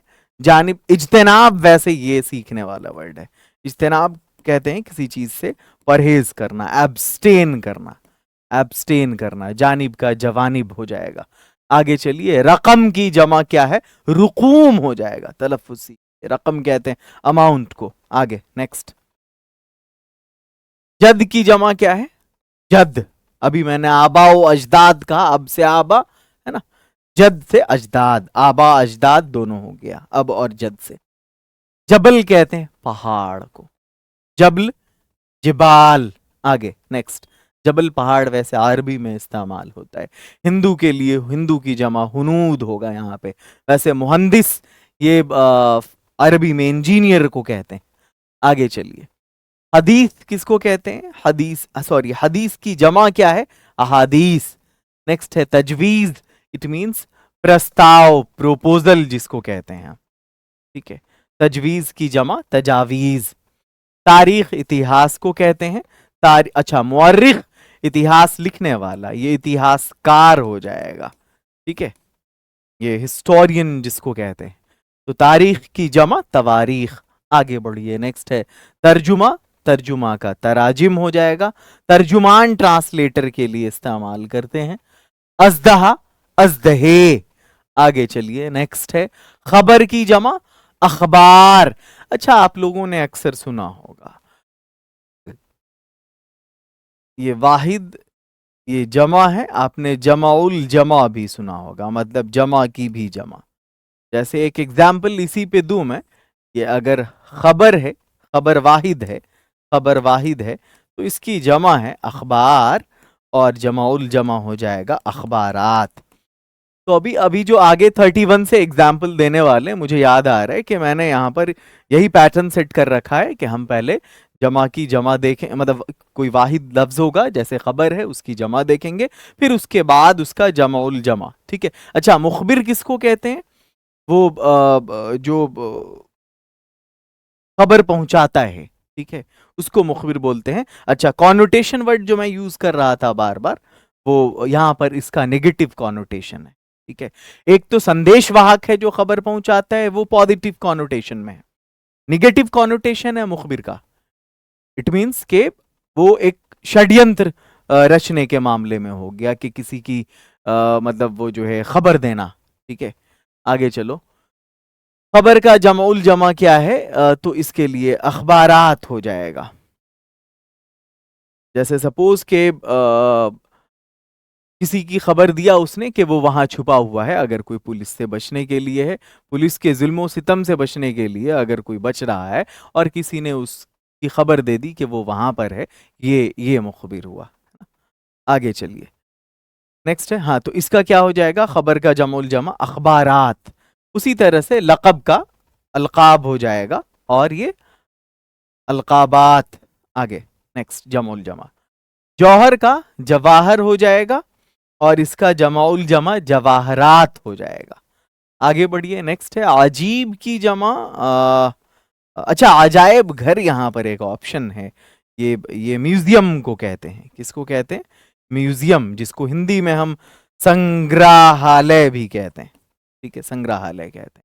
तो अजीब की जमा अजायब, अजायब। मुताजिब कहते हैं वो जो बड़ा शशदर रहता है, हैरान रहता है, ठीक है, उसको बोलते हैं शशदर, यानी हैरान। आगे चलो, नेक्स्ट, अजीब का जमाउल जमा अजाइबात। आगे बढ़िए, हादसा हवादिस। हो के पामाल हवादिस न तरक्की से रुको, डूब के मानंद दब दब के निकलना सीखो। ये वहीदुद्दीन सलीम का शेर है। हादसा का जमाउल जमा क्या हो जाएगा? हवादिस, हादसा, हवादिस, हवादिसात। आगे बढ़िए, नेक्स्ट है मुहद्दिस, वो जिनका हदीस पे कमांड हो। वजह की जमा क्या है? अच्छा, वजह, वजह ये कारण वाला वजह है। वजह की जमा वजूह। ठीक है। और इसका जो जमाउल जमा हो जाएगा वो वजूहात हो जाएगा। ठीक है। वैसे यहां पर एक वर्ड आप देख रहे होंगे, वज। वज किसको कहते हैं? चेहरा को कहते हैं, चेहरा को कहते हैं। ये अरबी में इस्तेमाल होता है। यहां पर एक ऑप्शन आपको वहाज दिख रहा होगा, वहाज कहते हैं हम रोशन को, रोशन को। आगे बढ़ते हैं, नेक्स्ट है जो चमकदार हो, शाइनी हो। अगला है रस्म, रस्म कहते हैं कस्टम्स। ठीक है। रस्म की जमा रसूम, और अगर इसके हम जमाउल जमा की बात करेंगे तो रसूमात हो जाए। अगला है लाजिम, लाजिम कहते हैं जरूरी को, तो लाजिम का लवाजिम हो जाएगा और यहां पर लवाजमात हो जाएगा। आगे, और ये जो मुल्जिम है, ये मुल्जिम ये अपराधी के लिए इस्तेमाल करते हैं। रुक्न की जमा क्या है? रुक्न की जमा अरकान और रुक्न का जमाउल जमा अराकीन। आगे चलिए, नेक्स्ट है दवा की जमा क्या है? दवा का अद्विया हो जाएगा और इसके जमाउल जमा की बात करेंगे तो अद्वियात हो जाएगा। वदूद किसको कहते हैं? आपने एक नाम सुना होगा, अब्दुल वदूद। ठीक है। तो जो भी अल्लाह का जो भी सिफाती नाम है, ये जो 99 नाम है, हर उस नाम के पहले अब्द लगाना होता है। जैसे सलाम, ये अल्लाह का सिफाती नाम है। तो आपको अगर किसी को बोलना है, किसी का अक्सर देखा होगा आप लोगों ने, रे सलाम इधर आ, रे कलाम इधर आ। आपको अब्दुल सलाम बोलना चाहिए, अब्दुल कलाम बोलना चाहिए, अब्दुल खालिक बोलना चाहिए, ठीक है, अब्दुल वदूद बोलना चाहिए। नहीं तो हमारे यहाँ और बिगाड़ा जाता है नामों को, सलाम, सलम्बा, कलम्बा, रे खलिकवा, है ना, ऐसे चलता है। तो बहुत गुनाह होगा ऐसे बोलने में। आपको वदूद है, वदूद का मतलब क्या होता है पहले ये जानिए। इसका मतलब होता है मोहब्बत करने वाला। अब्दुल वदूद मोहब्बत करने वाला, मोहब्बत करने वाले का बंदा। आगे चलिए। अच्छा हाँ, एक और वर्ड यहां पर आपको दिख रहा होगा, मुदावा। मुदावा किसको कहते हैं? एक शेर पढ़ता हूं, मुदावा समझ में आ जाएगा। मोहब्बत के मरीजों का मुदावा है जरा मुश्किल, उतरता है बुखार उनका जरा आहिस्ता आहिस्ता। अब समझ में आ जाएगा। या उतरता है सदा उनका बुखार आहिस्ता आहिस्ता, आई थिंक ये है। पार्ट 4। अब हम जनरल नॉलेज की तरफ आ रहे हैं। 50 क्वेश्चन हमारे मुकम्मल हो गए यहाँ पे अल्हम्दुलिल्लाह। अब हम चौथे हिस्से में आते हैं, जीके में। और अभी जो क्लास 6 में हम लोग जीके पढ़ेंगे, टारगेटेड 20 एमसीक्यूज होंगे आपके। लेकिन इसमें जो चीज़ हम पढ़ने वाले हैं, विश्व के प्रमुख देश और राजधानी, जो वर्ल्ड के फेमस कंट्रीज हैं, 200 प्लस कंट्रीज हैं, बट उनमें जो फेमस हैं, पहले हम उसको उसको चार्ट में स्टडी करेंगे। हम एक चार्ट पहले दूंगा मैं, उसके बाद 20 एमसीक्यूज होंगे वहाँ पे। तो चलिए दुनिया के अहम ममालिक को देख लेते हैं। सबसे पहले हम भारत की बात करते हैं। भारत का जो दारुल हुकूमत है वो नई दिल्ली है। अमेरिका का कहाँ है? Washington DC. आप ये जानिए कि अमेरिका का जो सबसे बड़ा शहर है, बहुत सारे शहर है वहाँ जो बड़े मशहूर हैं, लाइक होनोलुलु है, फ्लोरिडा है, जॉर्जिया है, न्यू जर्सी है ना, न्यूयॉर्क है, बहुत सारे कंट्रीज हैं। बट जो सबसे ज़्यादा फेमस है, वहाँ का जो शहर है, सबसे बड़ा शहर है, वो न्यूयॉर्क है। और उसकी जो कैपिटल सिटी है वो वॉशिंगटन डीसी है, जो वहाँ के पहले प्रेसिडेंट, जब अमेरिका को 1774 में आज़ादी मिली थी, जॉर्ज वॉशिंगटन ने लीड किया था उसको, and he became the first president of America. आगे चलिए। तो उसी के नाम पे वॉशिंगटन डीसी है। रूस, जिसको आप इंग्लिश में रशिया भी कहते हैं, रशिया भी कहते हैं, RUSSIA, ठीक है, ये इसकी कैपिटल सिटी है मॉस्को, इंग्लिश में MOSCOW। चीन, जिसको आप इंग्लिश में चाइना कहते हैं, ठीक है, इसकी जो कैपिटल सिटी है वो बीजिंग है। आगे बढ़िए। जापान है। जापान की कैपिटल सिटी कौन सी है? टोक्यो है। ये सब सवाल भी आता है कि बताओ ये नई दिल्ली किस शहर, किस नदी के किनारे वाक़ है? तो वो यमुना के किनारे वाक़ है। इलाहाबाद जो प्रयागराज है, किस नदी के किनारे वाक़ है? तो वो इसके गंगा के किनारे वाक़ है। इसी तरह अगर मुल्क की बात की जाए, आपको पूछा जाए कि ये जो है चीन किस नदी के किनारे वाक़ है? हुआंगहो नदी के किनारे वाक़ है। तो ऐसे सवालात भी आते हैं। आगे चलिए। जैसे सुएज कैनाल है, नहर है, वो कहाँ वाक़ है? तो मिस्र में वाक़ है। जापान की जो कैपिटल है वो टोक्यो है। बरतानिया का जो दारुस सल्तनत है वो लंदन है। लंदन इंग्लैंड का सबसे बड़ा शहर है। फ्रांस है, फ्रांस की कैपिटल सिटी है पेरिस। अगला है जर्मनी, जर्मनी की कैपिटल है बर्लिन। इटली की कैपिटल है रोम, जो सबसे बड़ा सल्तनत था। आपने अगर पढ़ा होगा रोमन एम्पायर के बारे में, इंग्लिश में एक बुक है the decline and fall of Roman empire, Edward Gibbon की लिखी हुई है। या आपने अगर उर्दू में पढ़ा होगा कैसर व किसरा पढ़ा होगा। जो आज अमेरिका सुपर पावर है ना, पहले रोमन एम्पायर था। हुजूर सल्लल्लाहु अलैहि वसल्लम की पैदाइश से पहले ही, और जब हुजूर सल्लल्लाहु अलैहि वसल्लम की विलादत हुई तो उसके दीवार में जो है शगाफ पड़ गया था। कनाडा, इसकी कैपिटल सिटी है ओटावा। ये और बात है, टोरंटो वगैरह उसके और दूसरे बड़े फेमस सिटीज हैं, उसके शहर हैं। ब्राजील का ब्राजीलिया है। आगे है ऑस्ट्रेलिया, कैनबरा है। अदर सिटीज हैं लाइक सिडनी है, मेलबर्न है, ये सब है। जनूबी अफ्रीका, प्रिटोरिया, केप टाउन और ब्लूमटन, ये तीनों इसकी कैपिटल है, ठीक है। सऊदी अरब, जैसे हमारे यहाँ है ना कि यार जम्मू कश्मीर की जो कैपिटल है, जम्मू भी है और कश्मीर भी है। सऊदी अरब की जो कैपिटल सिटी है वो रियाद है। आप अगर सूडान, वो क्या बोलते हैं, बीच में एक खलीज, अ, एक एक एक खाड़ी है ना, एक बे है, और ये सबसे बॉर्डर पे है, ठीक है, सऊदी अरब के पॉलिटिकल बाउंड्री जो है उसकी, उसके बॉर्डर पे। और उससे इधर अगर आप आना चाहेंगे तो बस आपको एक नदी को पार करना है, एक उस स्ट्रेट को पार करना है, और आप चले आएंगे कहाँ, सूडान में, मिस्र में, है ना। आगे चलो, नेक्स्ट है इजराइल। इसकी कैपिटल सिटी यरूशलम है, जिसको जेरूशलम भी कहते हैं, यरूशलम भी कहते हैं। आगे चलो, पाकिस्तान की कैपिटल है इस्लामाबाद।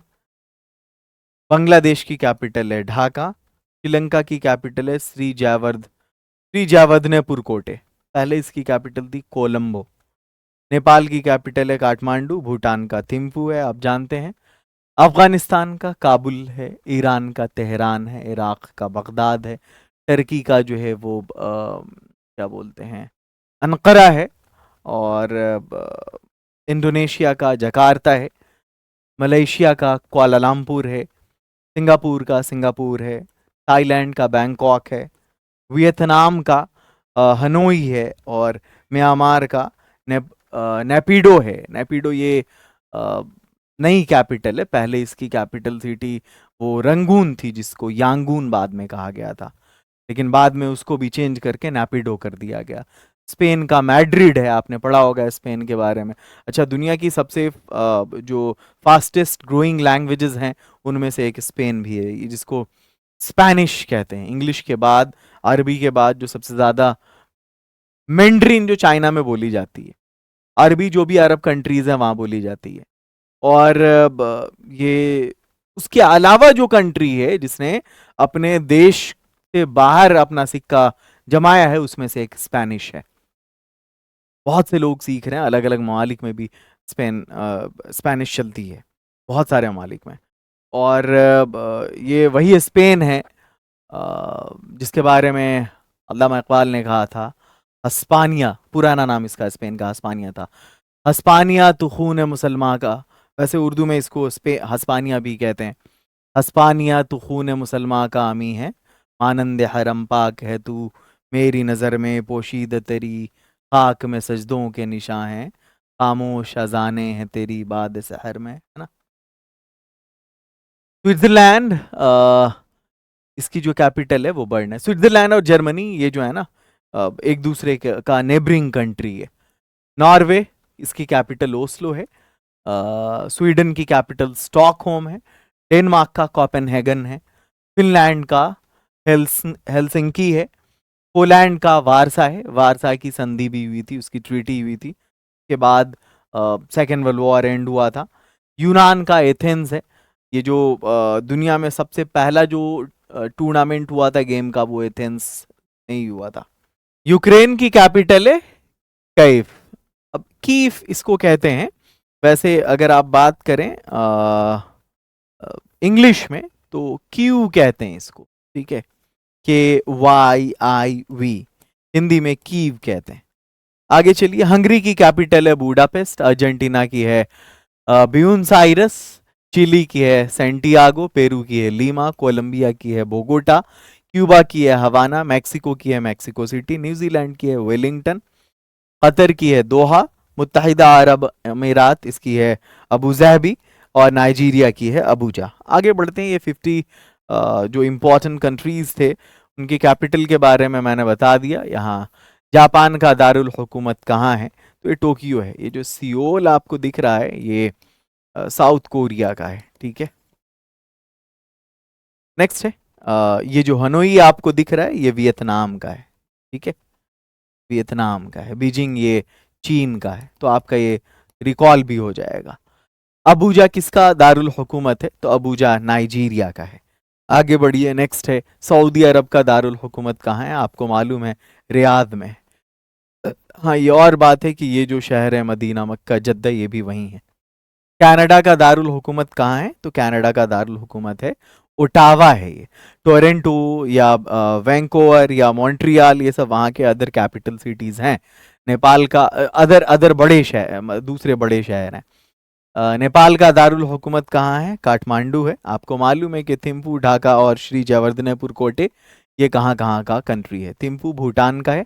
कहाँ कहाँ का कैपिटल है? थिम्पू भूटान की कैपिटल है, ढाका बांग्लादेश की कैपिटल है, और कोलंबो ये पुरानी कैपिटल है, नया है श्री जयवर्धनेपुर कोटे ये श्रीलंका की कैपिटल है। वेलिंगटन किस मुल्क का दारुल हुकूमत है? अभी बताया मैंने आपको, अगर याद होगा। न्यूजीलैंड का दारुल हुकूमत है ये।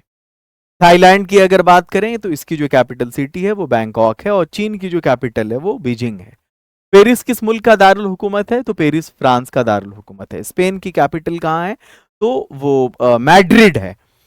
इटली की अगर बात करेंगे तो इटली की कैपिटल है रोम, और जर्मनी की कैपिटल है बर्लिन। स्विट्जरलैंड की है बर्न। बर्लिन किस मुल्क का दारुल हुकूमत है? ये जर्मनी का। पोलैंड की कैपिटल कहाँ है? वारसा, और फ्रांस का है पेरिस। काबुल किस मुल्क का दारुल हुकूमत है? काबुल अफगानिस्तान का। ईरान का तेहरान, इराक का बगदाद, पाकिस्तान का इस्लामाबाद। पेरू का दारुल हुकूमत कहाँ है? लीमा। और ब्राजीलिया जो है ये ब्राजील की कैपिटल है। स्वीडन का दारुल हुकूमत कहाँ है? तो स्वीडन का दारुल हुकूमत है स्वीडन का स्टॉकहोम है। आगे चलिए, नेक्स्ट है ब्राजील का दारुल हुकूमत कहाँ है? ब्राजीलिया है। बगदाद किस मुल्क का दारुल हुकूमत है? तो बगदाद है इराक का। जहां तक इसकी बात है, उर्दून की बात है, तो उर्दून को इंग्लिश में जॉर्डन कहते हैं। आगे चलिए नेक्स्ट। वॉशिंगटन डीसी किस मुल्क का दारुल हुकूमत है? सबको मालूम है, अमेरिका का। और बर्तानिया का जो कैपिटल है वो लंदन है।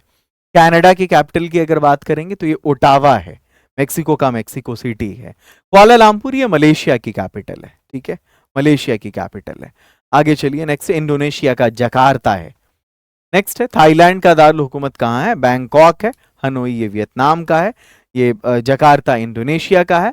अंकारा ये जो है तुर्की का है। तुर्की जिसको कहते थे। और उसकी अगर करेंसी की बात करें तो लीरा अक्सर आता है एग्जाम में। काहिरा, जिसको कायरो भी कहते हैं।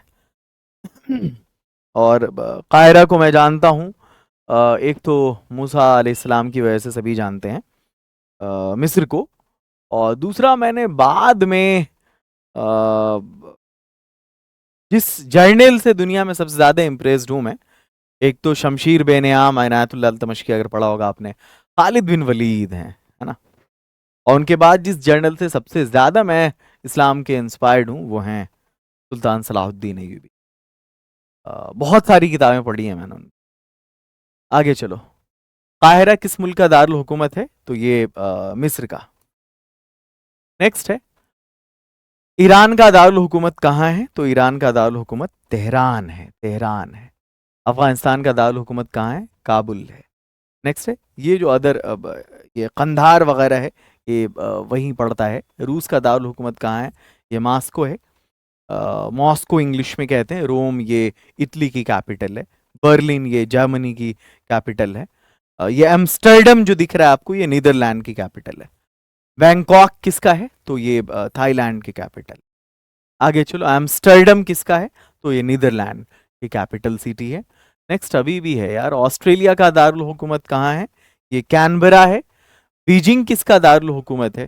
तो ये चीन का है। और इजराइल का दारुल हुकूमत कहाँ है? तो यरूशलेम है। थिम्पू किस मुल्क का दारुल हुकूमत है? थिम्पू भूटान का है। जकार्ता किस मुल्क का दारुल हुकूमत है? इंडोनेशिया का है। स्पेन का दारुल हुकूमत कहाँ है? मैड्रिड है। वैसे ये लॉस एंजलिस, न्यूयॉर्क, शिकागो, है ना, फ्लोरिडा, ये सब शहर हैं वो अमेरिका के। यूनान का दारुल हुकूमत कहाँ है? एथेंस है। आगे बढ़ते हैं। ये पूरे 30 क्वेश्चंस मुकम्मल हो गए। हालांकि टारगेट मैंने 20 क्वेश्चन का रखा था, खैर कोई नहीं, आपका फ़ायदा हुआ उसमें। मैंने 50 चार्ट में दिया और 30 मैंने एमसीक्यू के ज़रिए आपका प्रैक्टिस करवा दिया। आपने अगर आखिर तक देखा होगा तो आप इससे मुस्तफ़ीज़ हुए होंगे। और मैं कोशिश कर रहा हूँ कि हर आने वाला लेक्चर और इंटरेस्टिंग बने, क्योंकि 60 क्लासेस कैसे लेनी है मुझे, मैंने उसका पूरा प्लॉट बना रखा है। बिना प्लॉट के मैं कोई काम नहीं करता। और उससे भी शानदार प्लॉट आपको दिखेगा इंग्लिश स्पीकिंग कोर्स में हमारे। अभी मैं सारे स्टूडेंट से रिक्वेस्ट करना चाहूंगा कि आप जाइए, लिंगो ऐप को प्ले स्टोर से इंस्टॉल करिए, आप इस कोर्स से जरूर जुड़िए। आपको सिर्फ ये फीस देनी है और 4 महीने का स्पीकिंग कोर्स 75 रुपया महीना बनता है सिर्फ। ये डायमंड नाम होगा कोर्स का, डायमंड स्पीकिंग कोर्स। ये कॉन्टैक्ट नंबर है, आप इस पर राब्ता करिए और इस कोर्स से जरूर जुड़िए। ये तो चलता ही रहेगा, और वो अगर आप ज्वाइन कर लेंगे तो सोने पर सुहागा है। फिर आपके लिए तो इसका जो मेंस वाला होगा ना पेपर, वो भी आसान हो जाएगा। All the best, have a great and wonderful day. फी अमानिल्लाह।